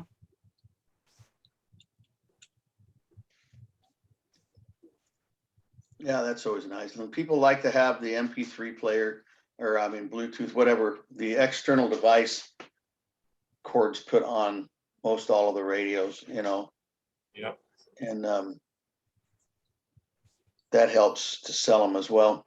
I don't think any of our radios go on the site without an auxiliary input. I've actually had to go out and buy preamps and power supplies for some of the radios, because even if they're buying a Philco 20 or you know, an early 30s radio that has a single output tube in it, like a 47, they still demand an auxiliary input jack. Well, and the tough one we were talking about is, you mentioned the early Philcos like that, like Model 70 that has the volume control on the antenna circuit. Yeah, any of those that have RF controls instead of volume controls they're pretty tough to get enough volume coming in. You need to use a balanced input, and even then, I've got those little DIY. I think they're I can't remember how many dB gain they are, but they're enough to get the output loud enough into the 47 that it'll work. So do you do much modification for AGC on some of those early radios? No. Uh-huh. You know, the thing is, Bruce, a lot of these people buy these radios, they pay a lot of money for them, and then they look at them, or they want to use them as an auxiliary input. And the ones that, and those that buy them, most of them put a Bluetooth receiver on them, and then you can control the input with your phone. Mm-hmm. You just need to have enough gain to where you don't Yeah. have to. Anyway, it works. Yeah, well, those TRFs, you know, the detector put out quite a bit of volts, you know, to make them work okay. And so you didn't need as much audio gain. No. But we don't get a lot of input out of your typical smartphone. Mm-hmm. I'm amazed at how many people put a wire in, just a single unshielded wire, and call it good. And they sound terrible, and they're weak, and there's no protection for the phone. But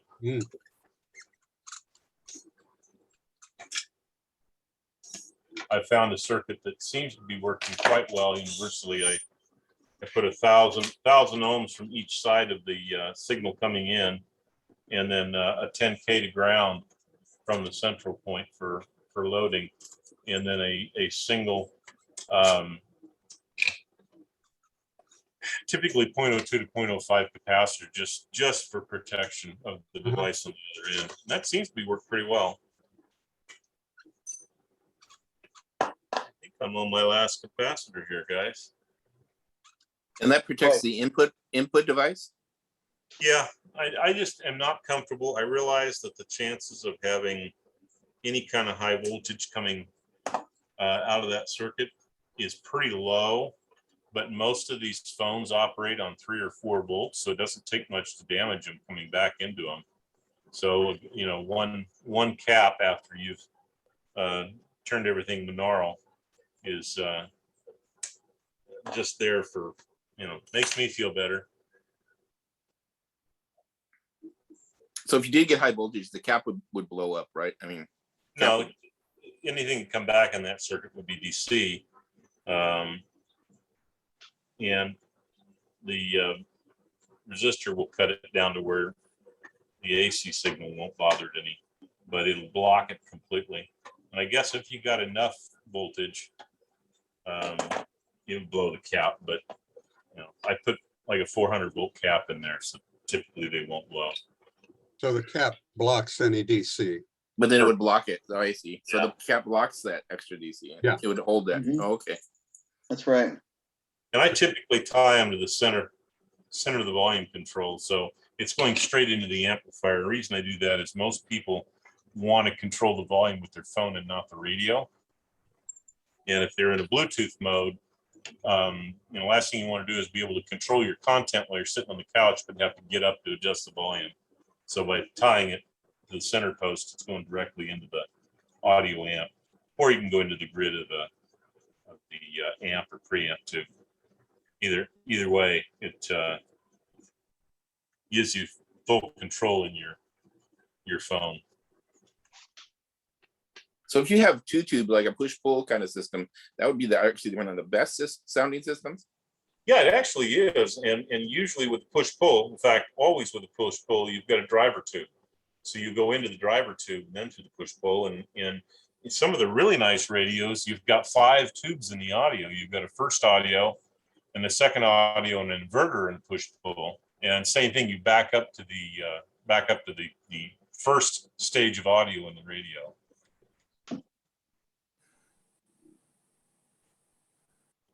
Oh, I found one more cap.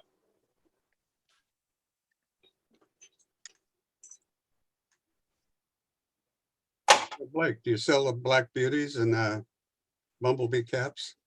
Absolutely. I get a young fortune. You wouldn't believe what I had to pay for those on eBay. Yeah. No. I actually found an ISO 9000 company over in Taiwan that I have been very happy with their film caps. They are made right there in Taiwan.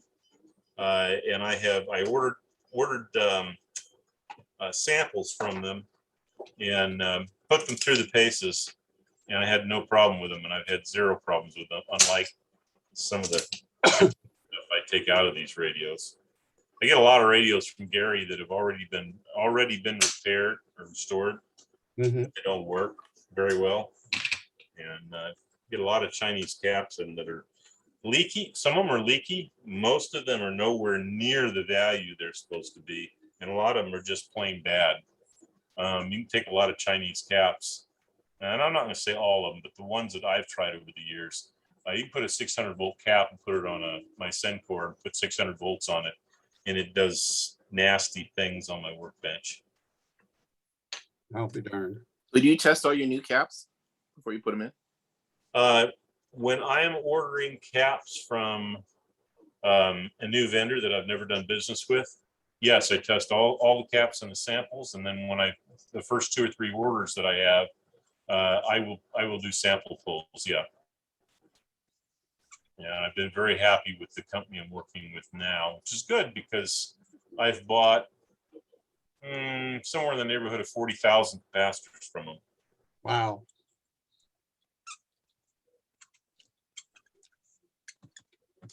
Hi there, Brian. Hey.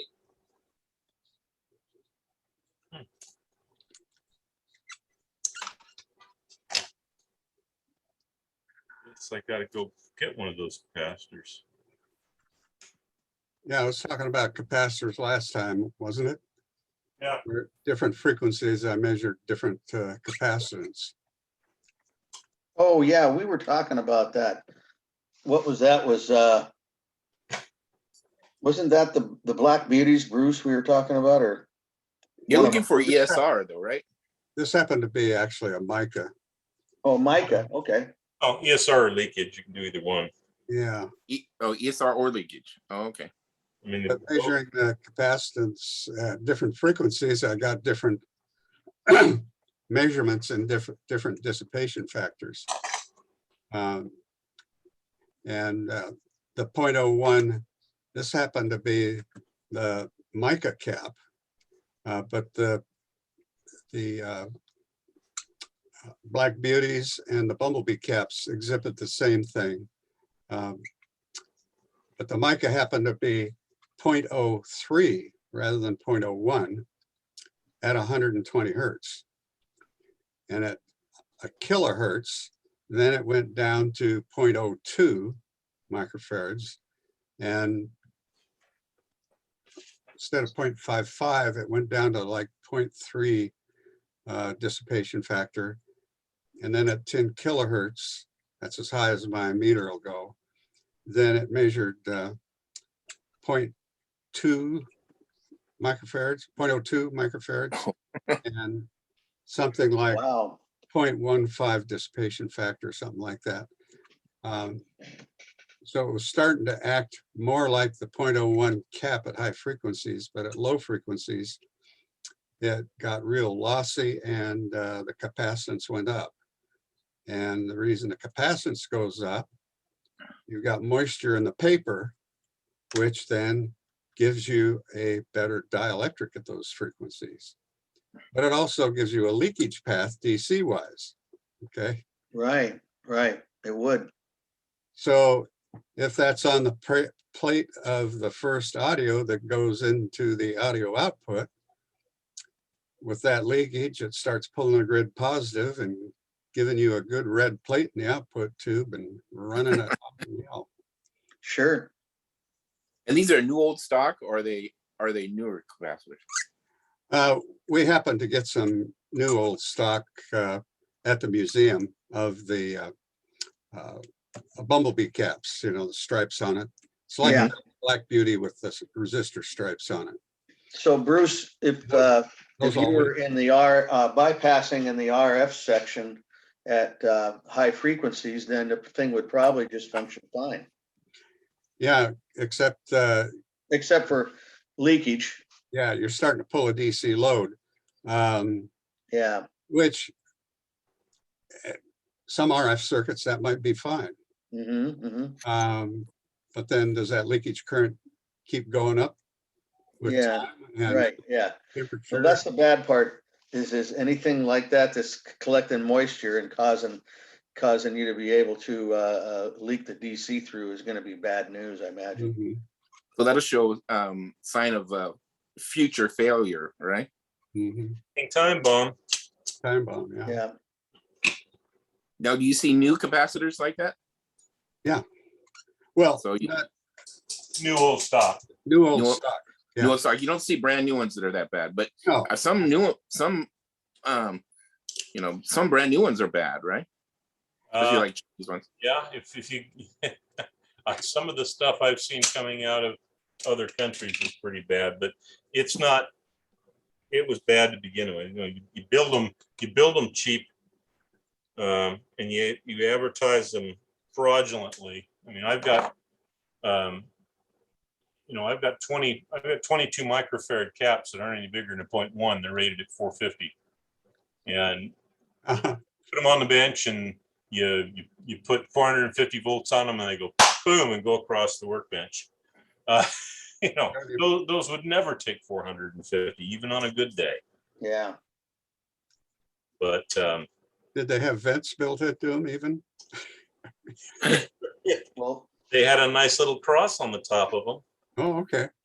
Well, It's well, then just- the way they're making stuff today too, of course, I was talking to a guy who repaired these flat screen modern televisions, okay?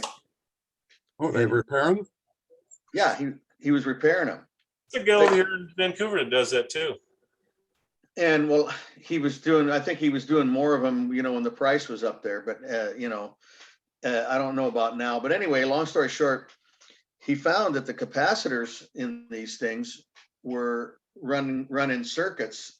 For instance, there'd be like a 15 volt capacitor, 20 volt capacitor, and the circuit is supposed to be run at like 17 or 18 volts. And they were built that way because the company that was making the television had to buy umpteen thousand of these capacitors, and they could get them at a lot better price if they got the lower voltage ones. There would just be enough voltage to cover the circuit. And then he said that, over time and whatever they would, or if any voltage would ever spike, in that circuit, then it would blow the capacitor. And then he said that he goes through, and the first thing he does is to do a visual inspection, and he'll find these things have blown up, in the center. Yep. And you can tell right away when they're bad without even doing any testing. Yeah, the tops And- are not supposed to be domed. They're not supposed to be domed. And so he Or said, bloody at the he base. said he found so many circuits like that they had just put just barely enough capacitor, had just barely enough voltage to cover the circuit, because they could save money when they built the thing. Go out and Factory. go out on eBay and Counter was ordering the capacitor. go out on eBay, and you'll see that some of the vendors are now selling their electrolytics with the number of hours that they'll operate. A good one's 1,500. Oh, really? Seen some that are 250 hours.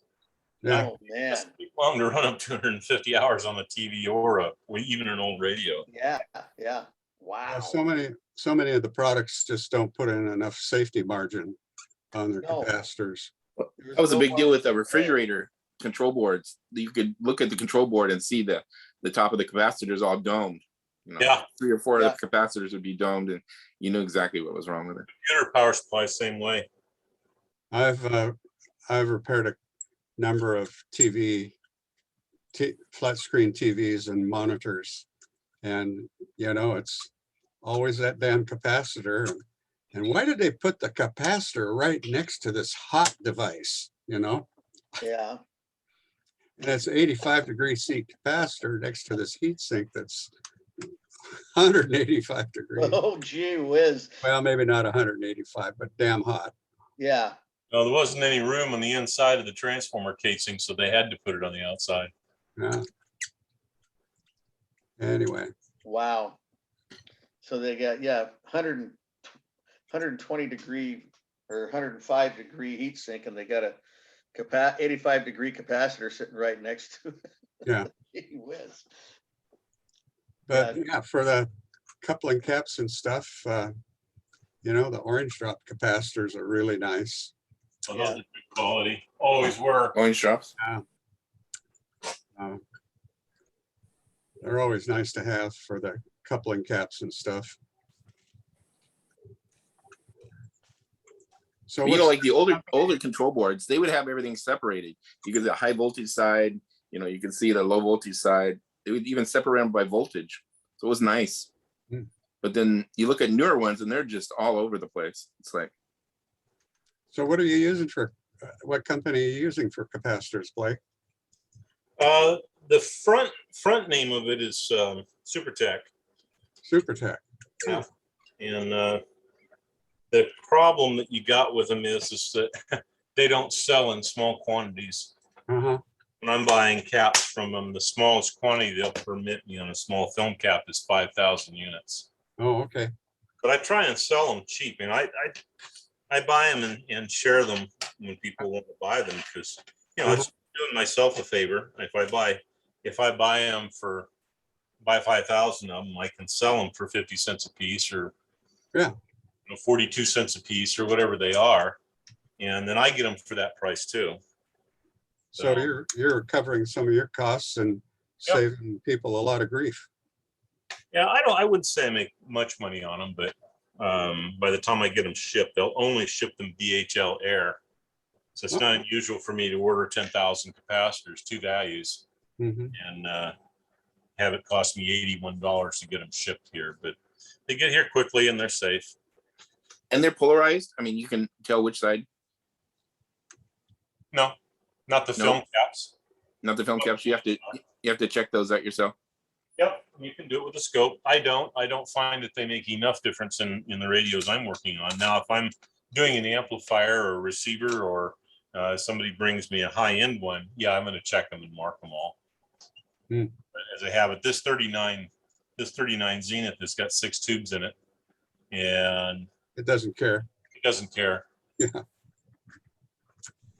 Bring me a 12-tube Zenith that's got high-end audio transformers in it, I probably would, but I have people that bring me real audio amps, stuff like Christian might bring me.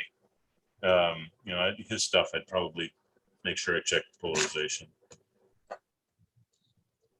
Does it make such a slight difference? You can't even hear it, or? Well, there's not a whole lot of quality in these radios. Right. I don't think you'd hear it.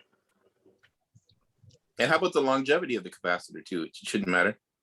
I've been restoring radios for 40 years, and I've occasionally had one come back that blew an electrolytic, but I don't think I've ever had to replace a film cap that's gone bad, unless something in the circuit has caused an overcurrent situation. And, but I've not had any problems with it. But I'll tell you what, I spent a lot of time looking for the caps that I use. So I don't want them to come back. Yeah, you got good quality ones then. Yeah, and I've got partners out there that are selling radios all over the country, and the last thing I want to do is have them tell me that they have to have a radio back because of something I did. Do you think people listen to the radio a lot? I mean, like they put a lot of usage in them when you get them back? I think there's a handful that do. I think most of the people turn them on to show people that they work, or might listen to a ball game on them or something. But no, I don't think these things get anywhere near the usage they did when they were new. Yeah, because I've seen some that look like they've just been ran over crazy. I mean, they've been run for a long. Everything is hot on them.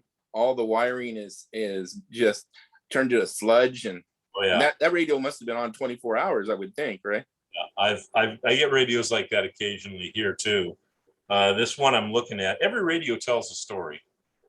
This radio is telling me that it didn't get used much when it was new, because all the original capacitors went in. I don't see anything that looks like it was ever repaired.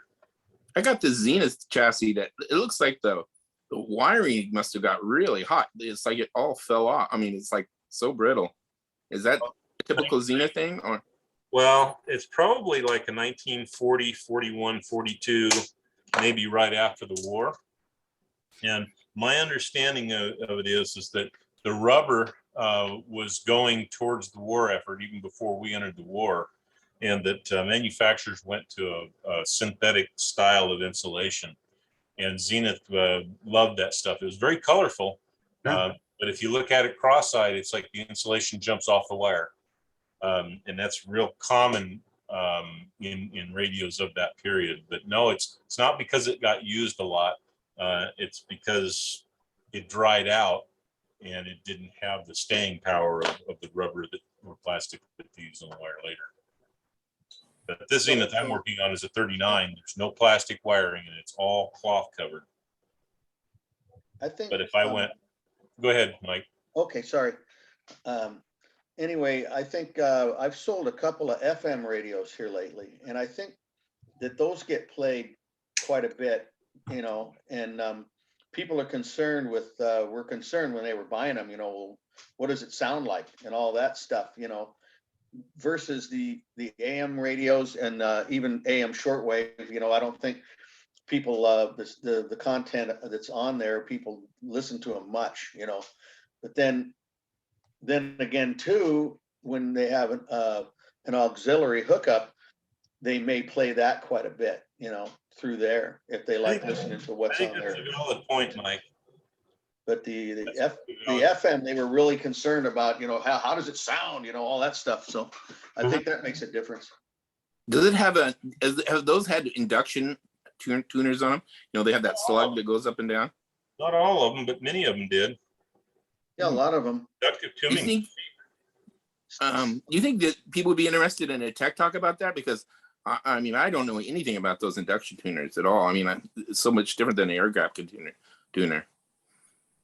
Well, you're changing the inductance and with a fixed capacitance. It's a slug in there, right? It slides up and down. Yeah. So I kind of know how it works. I just don't understand how you would how you understand that. Well, you've got an RL circuit. It's a tuning circuit. It's a notch filter, if you will, and you've got an R component. A CL. You've got a capacitive component and you've got an inductive component. And in order to change the value of the circuit to make the radio tune, you got to vary one. You've either got to fix the L and vary the C, which is a typical, multi-plate tuning capacitor, by varying the amount of square surface area, or surface area, basically, and or you can fix the C and vary the L. And inductive tuning was a way of doing that. They did it in IF transformers, and they also did it in tuning, because both. Okay, I understand the IF transformer part. You can, when you tune a radio, right? You bring that slug up and down and to find the right. No different.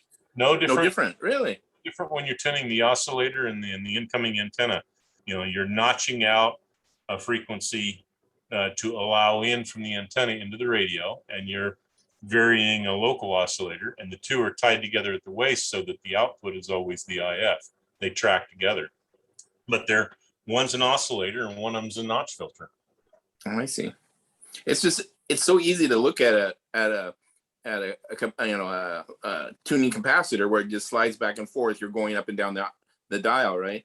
Where these have these little slugs that go up and down, and they kind of go in different, at different times, right? They kind of go up and down at the slugs. They bring the slug up and down in different ones, right? There's like 4 or 5 usually. Is that right? Well, depends on the radio. If they're totally inductively tuned, both AM and FM, Then you're going to have an AM oscillator. That's one. You're going to have an AM tuning. That's another. You're going to have an FM oscillator. That's another, and an FM tuning as well. So And each one of those is a band then. one of those is a slug that moves in and out, because all of those things have to vary together. When you're turning the tuning knob, you're varying an oscillator and it's an antenna tune, but basically you're In the you're doing case, two of them at the same time. And if in the it's case- AM, FM, it's more. in the case of the FM, you've typically got an RF up front. Right, and that's another slug. And so you got three Yeah. slugs for the FM. Usually 3. Yeah, Oh, okay. That's why I'm confused about it. Because you have 3 slugs moving up and down, right? So Yeah. it looks like I mean, it doesn't look like it makes sense like a a capacitor that goes back and forth like this, because you can actually see it track across the the surface area, right? well, that slug is tracking across the coils and Changing the it's changing the inductance. As you bring that slug into the coil, the inductance increases. Now, what is that more efficient, or is it just a different way to do it? I mean, why did they change to that? cheaper. It's cheaper, actually, right? Oh, Yeah, wow. you got a tube with a wire around it and a slug that goes up and down, usually operated by a string or a spring or a metal rod, versus this giant calibrated capacitor with lots of plates that have to be just so. That tuned slug was probably 15 cents versus the capacitor, which was probably $3 or $4 in the day. Really, because that was actually invented after, so they did it to bring down the cost of a tuning capacitor, then, right? Well, everything in the radio was cheapened. I mean, the first thing I want to do is get rid of the tuning, get rid of the power transformer. Oh, with the All American 5s, right? Yeah. And next thing you want to do is get rid of that capacitor, get rid of the most expensive part of the radio. Now, how does the one working like in a pocket radio, when you have that, you have that tuner it looks like a miniature tuning capacitor, right? It is. Inside those little clear Yeah, it is. tuners. Little sleeves of Mylar in there with metal things that turn in them. So the Mylar acts to increase the capacitance. It offers higher capacitance per square inch over air. So it's actually what it is just a miniature tuning capacitor. Then Right. it's just like that. It's just they use Mylar. And with the Mylar in there, you can get the plates really close, which increases the capacitance. So you miniaturize it. Cool. What I found interesting that you mentioned that, and that I mentioned those Zenith AM FM radios, is that they had both. And they had a tuning capacitor to run the AM, and then they had the inductance tuner, which was 3 slugs, and that was set up on a cam type thing. Right. With a big flat piece of metal, and that would run over the top of where the Down in there. capacitor was. And then they had little wires attached to the slugs, the 3 slugs, and then as you turned the dial, that cam would move that big flat lever up and down, and it would move all 3 of those tuning inductors up and down the slugs. And then they were adjustable, because you could that way you could adjust the oscillator and the RF section and the converter sections of the radio, to get them to where that was tuned in correctly. So they were moving up and down together. So And you then know when we why switched they, over to AM, it just ran it off the regular capacitor. so you know why they use the capacitor on AM and the slug on FM? Well, we had some discussion about that, but why don't you remind me? Because I forgot. Well, when you try to do slugs on AM, you're talking a pretty low frequency. So you're talking big slugs and big coils. Right. Okay. Yeah.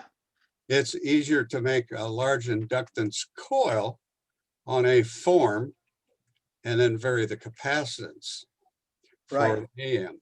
Right, for AM, yeah. So that's your oscillator coil and such. Oh, that's right. The size of the size of the band on the FM is rather short too. You were telling me that. That's runs from 88 megahertz up to only about 107.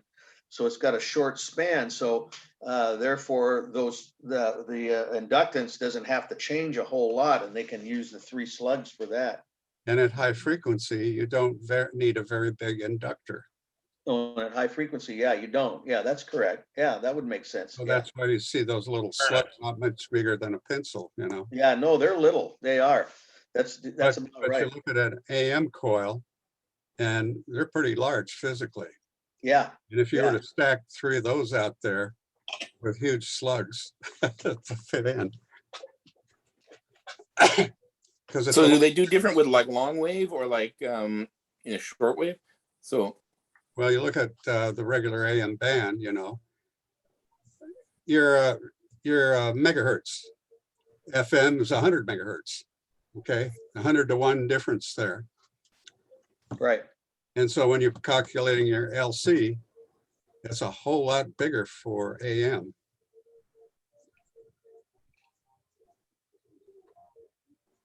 And then it gets more complicated if you really wanted to do long wave. so is that a whole different thing, I'll or bet it you just got to does. go farther out, right? That's another magnitude lower. Now you're instead of megahertz, you're That's talking even 100 really low. hertz. Yeah. Well, 100 kilohertz. Them some pretty big coils. Yeah. Well, I noticed that in the car radios, they use inductive tuning a lot. Yeah, they do. Maybe almost primarily. I'm not sure. Yeah, and the newer stuff. Not so much in the 30s though. Well, not so much in the 30s. Okay, I wasn't sure. What was it invented? Wasn't it invented? It wasn't invented until like the mid 40s, right? What? Inductive tuning. No, Uh, I think I've got inductive tuning radios that are TRFs. Oh, we're really? back clear into the early 30s. I don't know for sure. I've got radios back to the mid 20s that are Mid 20s. inductively tuned. Okay. They don't work very Well, they well. just didn't use it, huh? Yeah, some of the early Big. stuff, you know, all those switches went across inductors.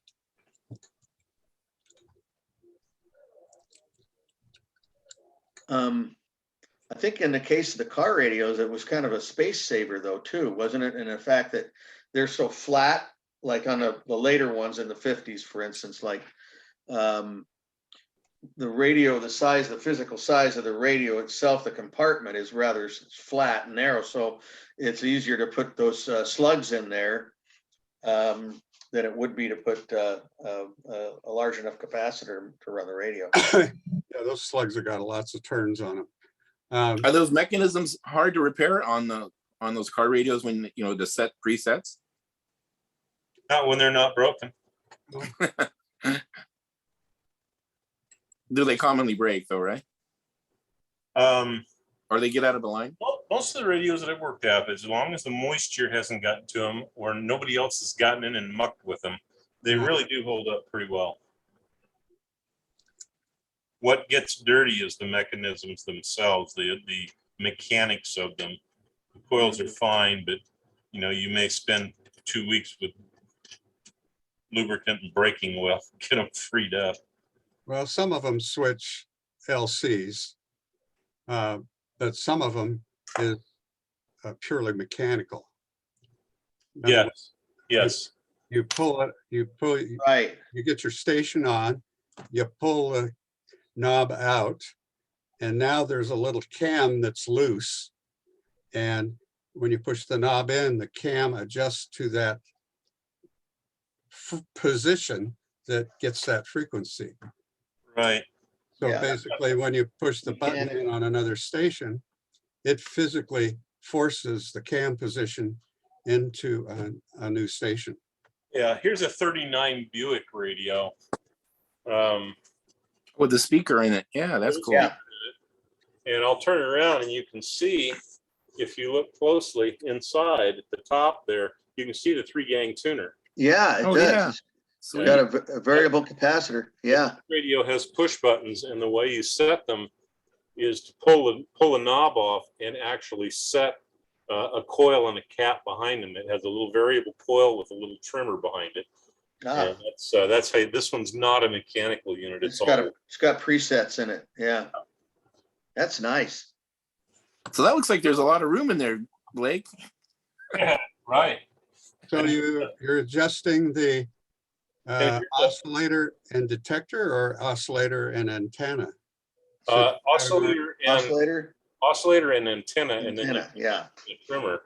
This particular radio is this is a 51 Ford radio made by Motorola, I believe. This one has the push-pull. You pull it, you pull this piece out and then push it back in. So it's mechanical. Both of these are tube type. Both of them have vibrators. One of them works. One of them does not. So the vibrator doesn't work? No, the radio doesn't work. I'm done with the 51 Ford. I'm sorry, 51 Chevrolet. That was one of Ray's projects. That came to me in a big box in many pieces. And he told me, he says, just put this one in it. Oh. And it was kind of like, no, they're not the same radio. Different tubes. That's good. But anyway, I restored the one that was in it, and it's playing nicely now. Okay, so you said you tweaked the oscillator and the antenna on that push button? No, it's well, I say antenna circuit. It's a separate piece. When you push the push button on the 51 Ford radio, you've got mechanics in it. Yeah. No adjustments. In the 39 Buick radio, which is a Philco, you actually have individual adjustments for each of the stations. And then you have an antenna trimmer at the input of the antenna for the whole system. But yeah, it's actually got a threaded unit that comes out that you put a tool on to adjust the frequency. That's the coil. Mm-hmm. And it comes out of the back of the trimmer, and the trimmer has a nut on it. So you can think of it as a kind of a coaxial setup. The center is a threaded rod that changes the station. That's your oscillator. And then you've got an outer compensator, which is the antenna. Okay, so you got 3 adjustments like you would on the normal. Yes. Okay, I was missing one of those. Okay, yeah.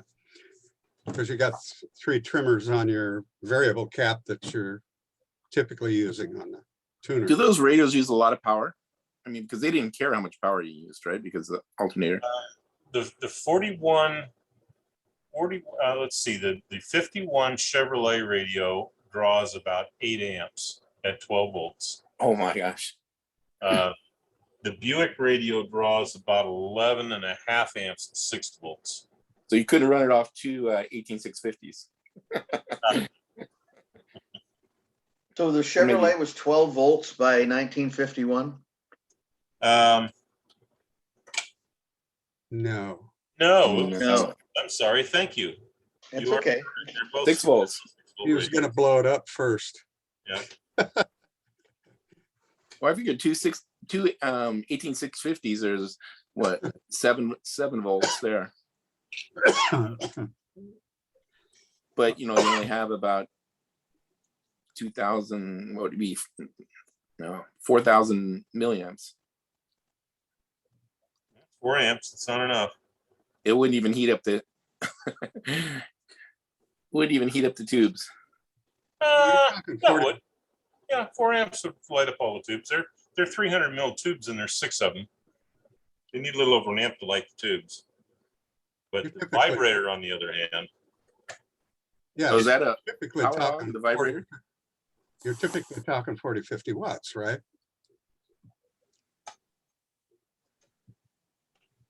Say that again? You're typically talking 40 or 50 watts input. Yeah. Mm-hmm. Something in that order. Yeah, but you're doing it at 6 volts. 6 volts, yeah. Yeah, so You need a pretty good sized battery.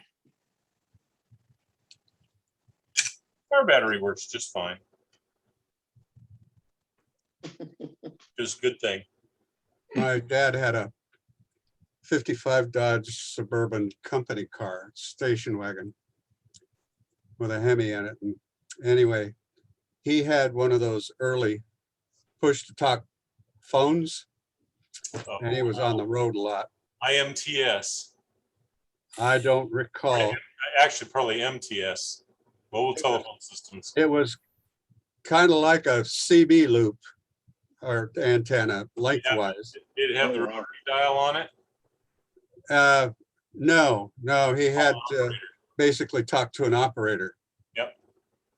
And he was a lot between here and Seattle and Walla Walla. He had dead spots here and there, but anyway, he'd forget and leave that thing on, and boy, the battery's deader than a doornail by morning. But it had a dynamo for the transmitter and a vibrator for the receiver. And I don't know, it's a big box, about 2 foot long and almost a foot wide. And I bet it was a General Electric. I bet it was General Electric. I had one of those on 6 meters when I was a kid. I used to drive to the top of the hill on my pickup truck, and I would get on 52525 and talk across the valley. And then pretty soon you key the microphone and you'd hear that old dynamotor go, woo, woo, woo. That meant your battery was dead. Pop started down the hill and go home. Good old days. So typically on these like the 6-volt car batteries, then using a vibrator, what kind of B plus do they a plate voltage is B plus do they have? Vibrator gives you usually right around 120, 130 volts AC. And then you put it through a power transformer. Okay. Well, here's the data on the radio I'm working on now. Was it that is it true AC sine wave or is it chopped DC? Chopped. Yeah, it's chopped, but you smooth it out. You smooth it out, yeah.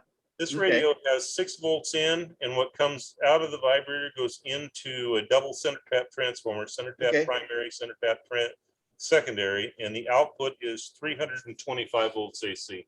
Wow, nice. And when you get a hold of it, you know it. I'll bet. Yeah. So what was the principle of the vibrator, actually? I mean, why do some radios need them and some don't? I don't know. Chop the DC voltage up so then you can run it through a transformer and make high voltage. Oh, I see. Anyway, that old Dodge, it had a plus 50, minus 50 amp, ammeter on it. Yeah. Boy, I tell you, that it was one model that didn't have to actually put a bigger generator in. Generator, not alternator. Right. Boy, you'd get that jump started and that thing would just ping up there against the stop for the longest damn time. But anyway. Yeah, they had a pretty big cable going from the battery to the back of the station wagon where that thing was located. Oh, yeah. Yeah, there's had those big voltage regulators on there with when they use a generator and the battery and field and ground and on those cars. Those are pretty cool. I had a 56 Chevy and it had the generator mounted, and then it had a power steering pump right that would bolted right to the back of the generator. Oh yeah. Yeah. My dad had one of those when he worked for the oil company, and they had the ability for the control station to honk his horn if he was outside of his car. Oh, really? And I remember one time watching him, he got out to open up a gate to go into one of the oil leases, and he was hunched over, unlocking the lock, and his horn went off. Ah. Great fun. I was sitting in the interesting laughing at him. So the next company car he got was a 57 Dodge with the fins, and he worked for Pacific Supply. And so he had the Circle P emblems all around it, and any of people would come ripping up the freeway by them and see that Circle P and whoa, like, is this police? You know, That's no, funny. it's my company's emblem, but of course they don't know that. And when I was 13, I was driving that 57 Dodge Company car at 13 up the Columbia River Highway to Walla Walla with my dad asleep in the back seat. Oh, boy. Crazy having a 13-year-old kid driving this thing 75 miles an hour down the road. Hey, a good afternoon sleep is hard to come by. Oh, did I let my kids do that? No. Especially not at 13. Gee whiz. You know, in 57, the Chevy radio was I don't know if anybody's ever had an opportunity to play with a 57 Chevrolet radio, but that is an interesting set. It is a 12-volt radio, Yeah. and it does not have a vibrator in it. It is a space charge radio. Yeah. And then a solid state output. Some of them, yes. Some of them, no. Some of them were space charge all the way through the audio. Oh, really? Yep. Output. Ooh. Worked on one recently. So, Oh, okay. but yeah, I actually What's the- worked. What's the output tube? Do you know, remember? I don't recall. Uh-huh. But it worked really, really well. So what is the space charge? Space charge is something we need to have a whole session on. Yeah. Cool. They're Great cool. tech talk. Yep. Well, we're going to have one because Tom Marshall and I are building a hitchhiker's radio. They were very popular in Australia in the late 30s and through the war. Batteries were very expensive there. So the idea of being able to use a flashlight cell to light the filament and a 9-volt battery for your plate voltage was pretty compelling. And I've designed a 2-tube version that actually has an audio amplifier on it, and I have a couple of small piston type diaphragm speakers that we can use. So we're going to build 2 of them. We're going to build them into cigar boxes, and we've already got the boxes and the design. And so first thing we'll do is go ahead and proto them. And I think, I believe I'm using 1 C6s or maybe 1 N5s, but they're a 1-volt Lockle tube. Oh. 1-volt Lockle, one or the other, but they're one of the keys is you can't have the suppressor and the cathode tied together. That'll kill the space charge in the electrodes. So 1-volt space charge, huh? Yep, 1-volt space charge tube. I'm gonna run it with a flashlight battery. I've got 9 volts to run the radio and 18 to run the amplifier. So 2 9-volt batteries and a dry cell battery. I'll be darned. Wow. I'm gonna have to sign off, everybody. So Take care there, Maggie. take Thanks, care, Mike. everyone. I'll see you Saturday. Have a good night. Saturday. Thanks. Yeah. Bye-bye. Night, Mike. Bye.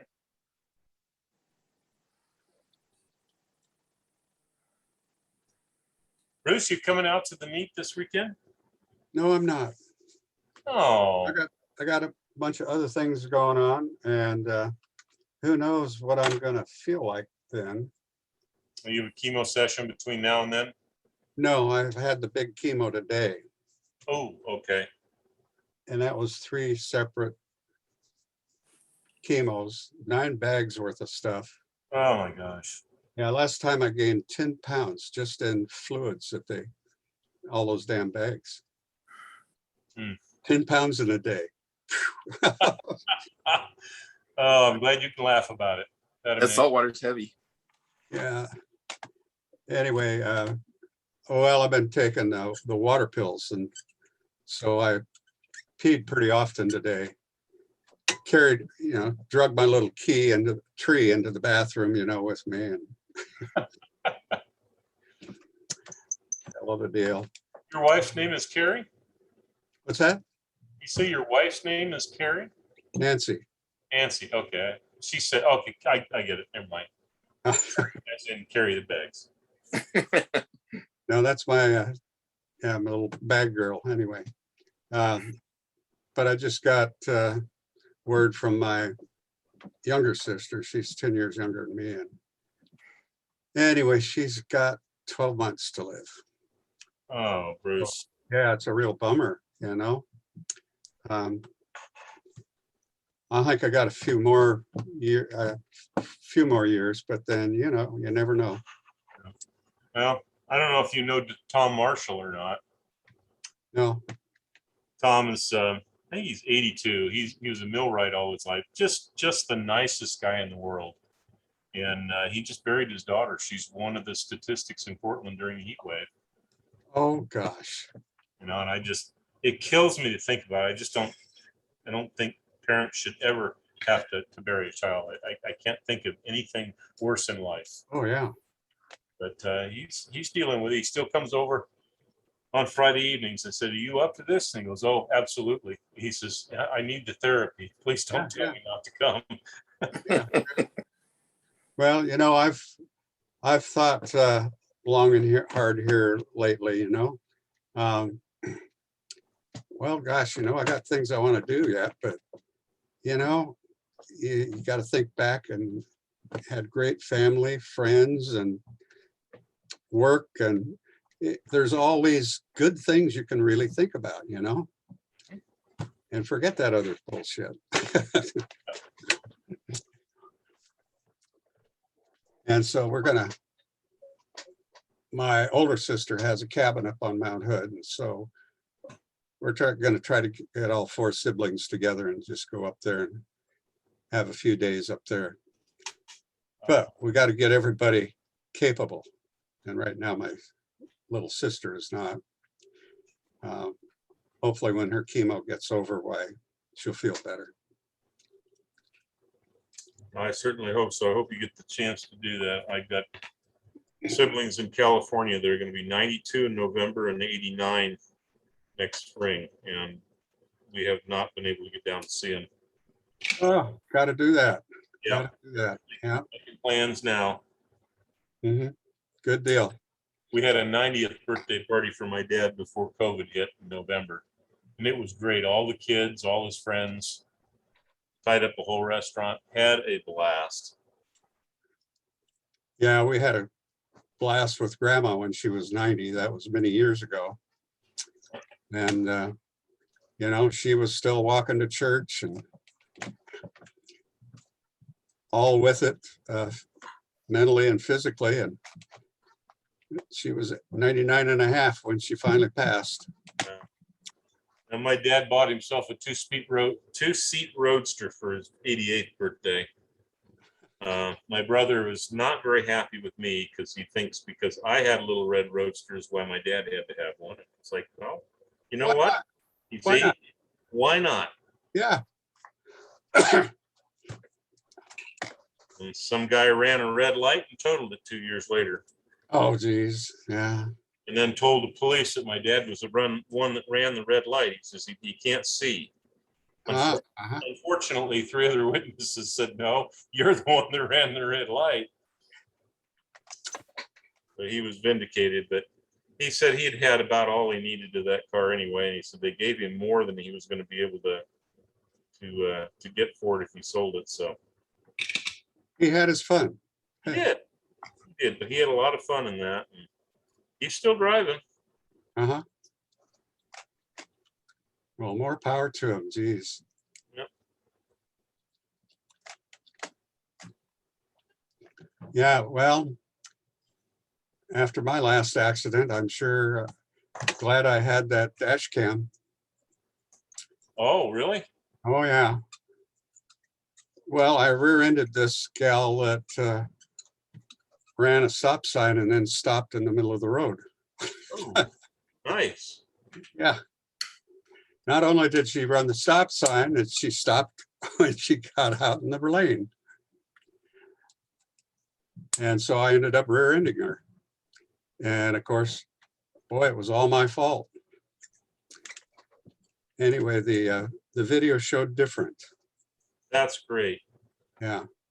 I put one on my car after a road rage incident, and you know, he sped off. Had a perfect description of the car, but not a license plate. That makes it my fault.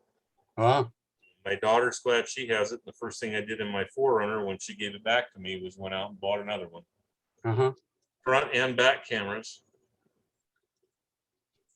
That was Yeah, I just, 1/5 the cost of my cost of my accident. And like, you got your oh, what do they call it when you pay your part? when you do what? Oh, you're trying to remember what they call it when you have an accident, you've got a deductible. Deductible. Yeah, it was the little camera system I bought was 1/5 the cost of my deductible for a little road rage thing. Ah, uh-huh. And you might have to use it again. I'm hoping that since I put it on there, I'll never need it again, but Yeah. there. Not the way people drive today. Oh my gosh. Yeah. It's totally amazing at times. Yeah. I just shake my head.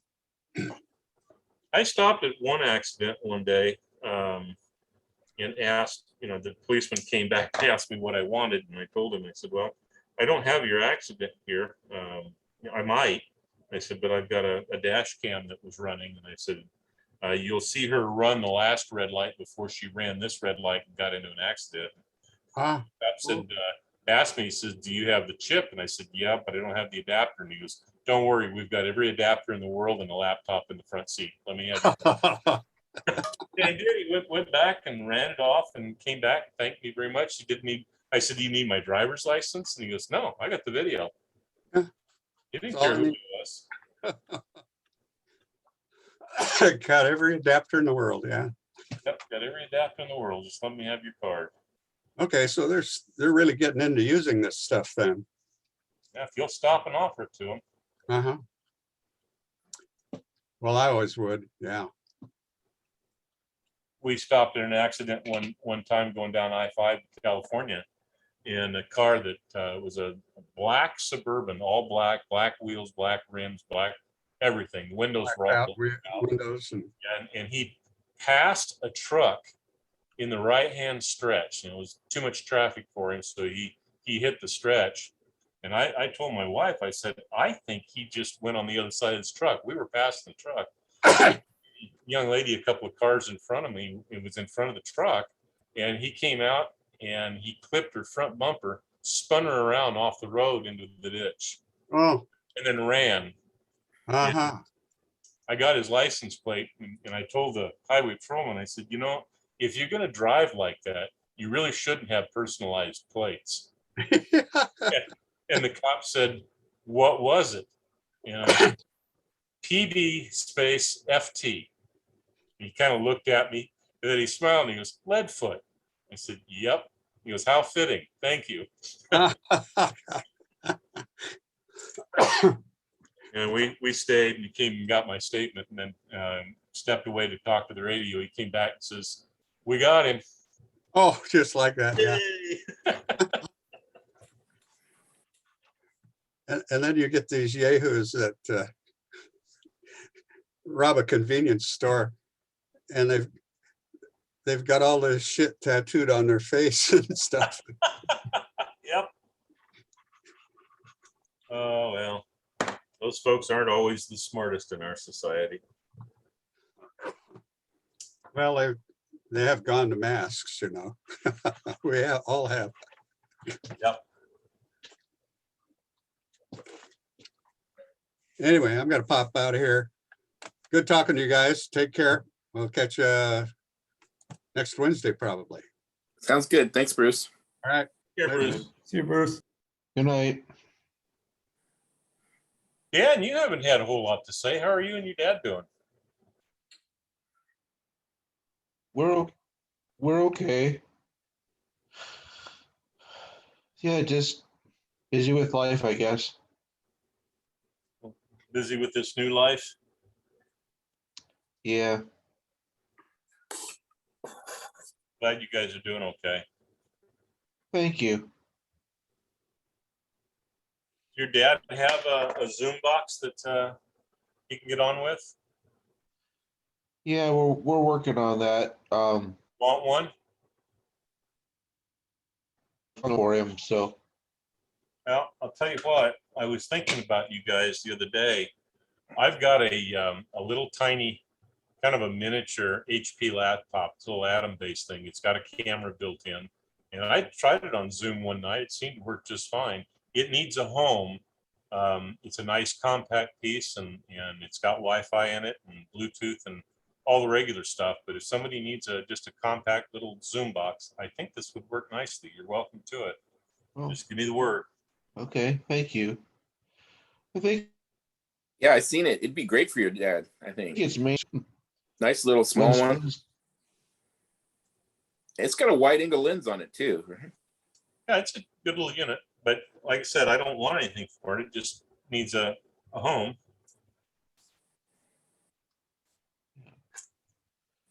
You gonna be at the picnic? I believe so. It'll be interesting to see. You know, Pat was concerned about the number of participants, and other than last year, it seems like we've all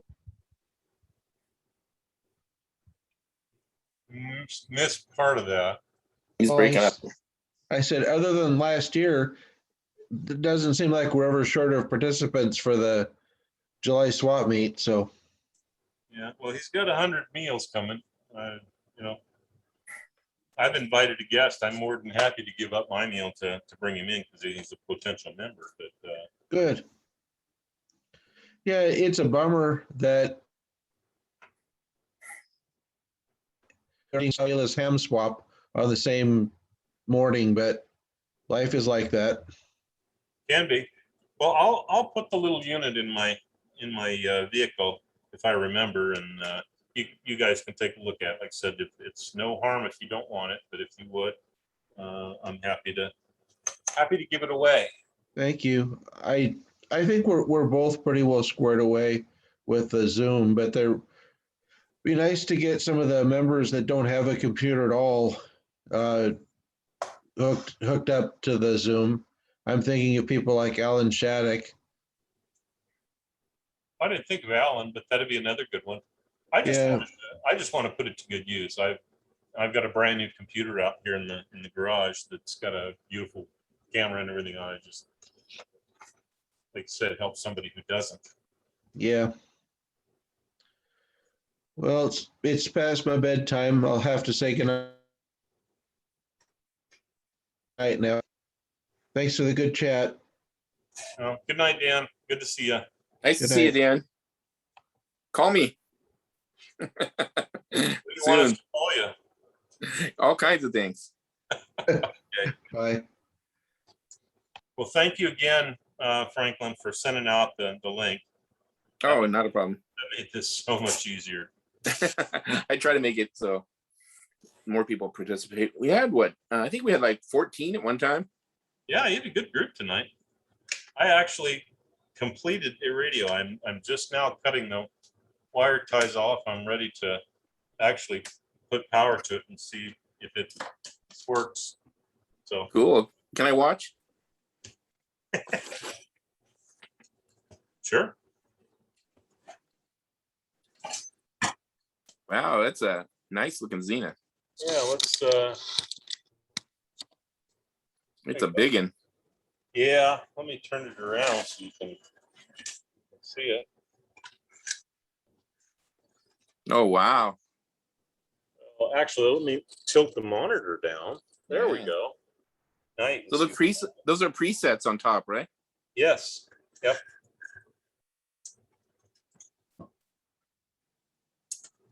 Yeah, if I pick it up and move it, just pick it up, you can see all the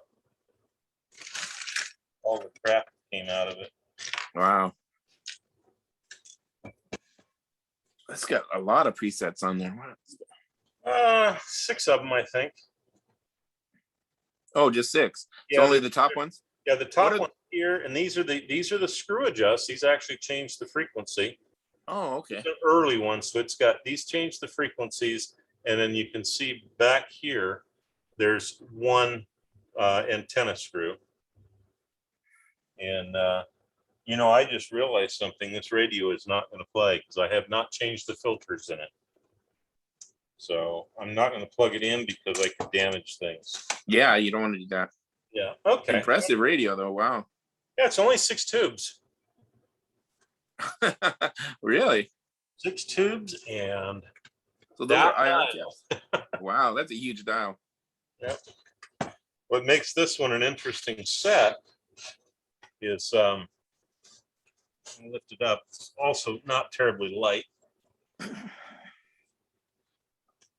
But if you look right there, just above where the wires go in, you can see it. There's a dark hole and you can see a wire that goes across it. Yeah, what's that?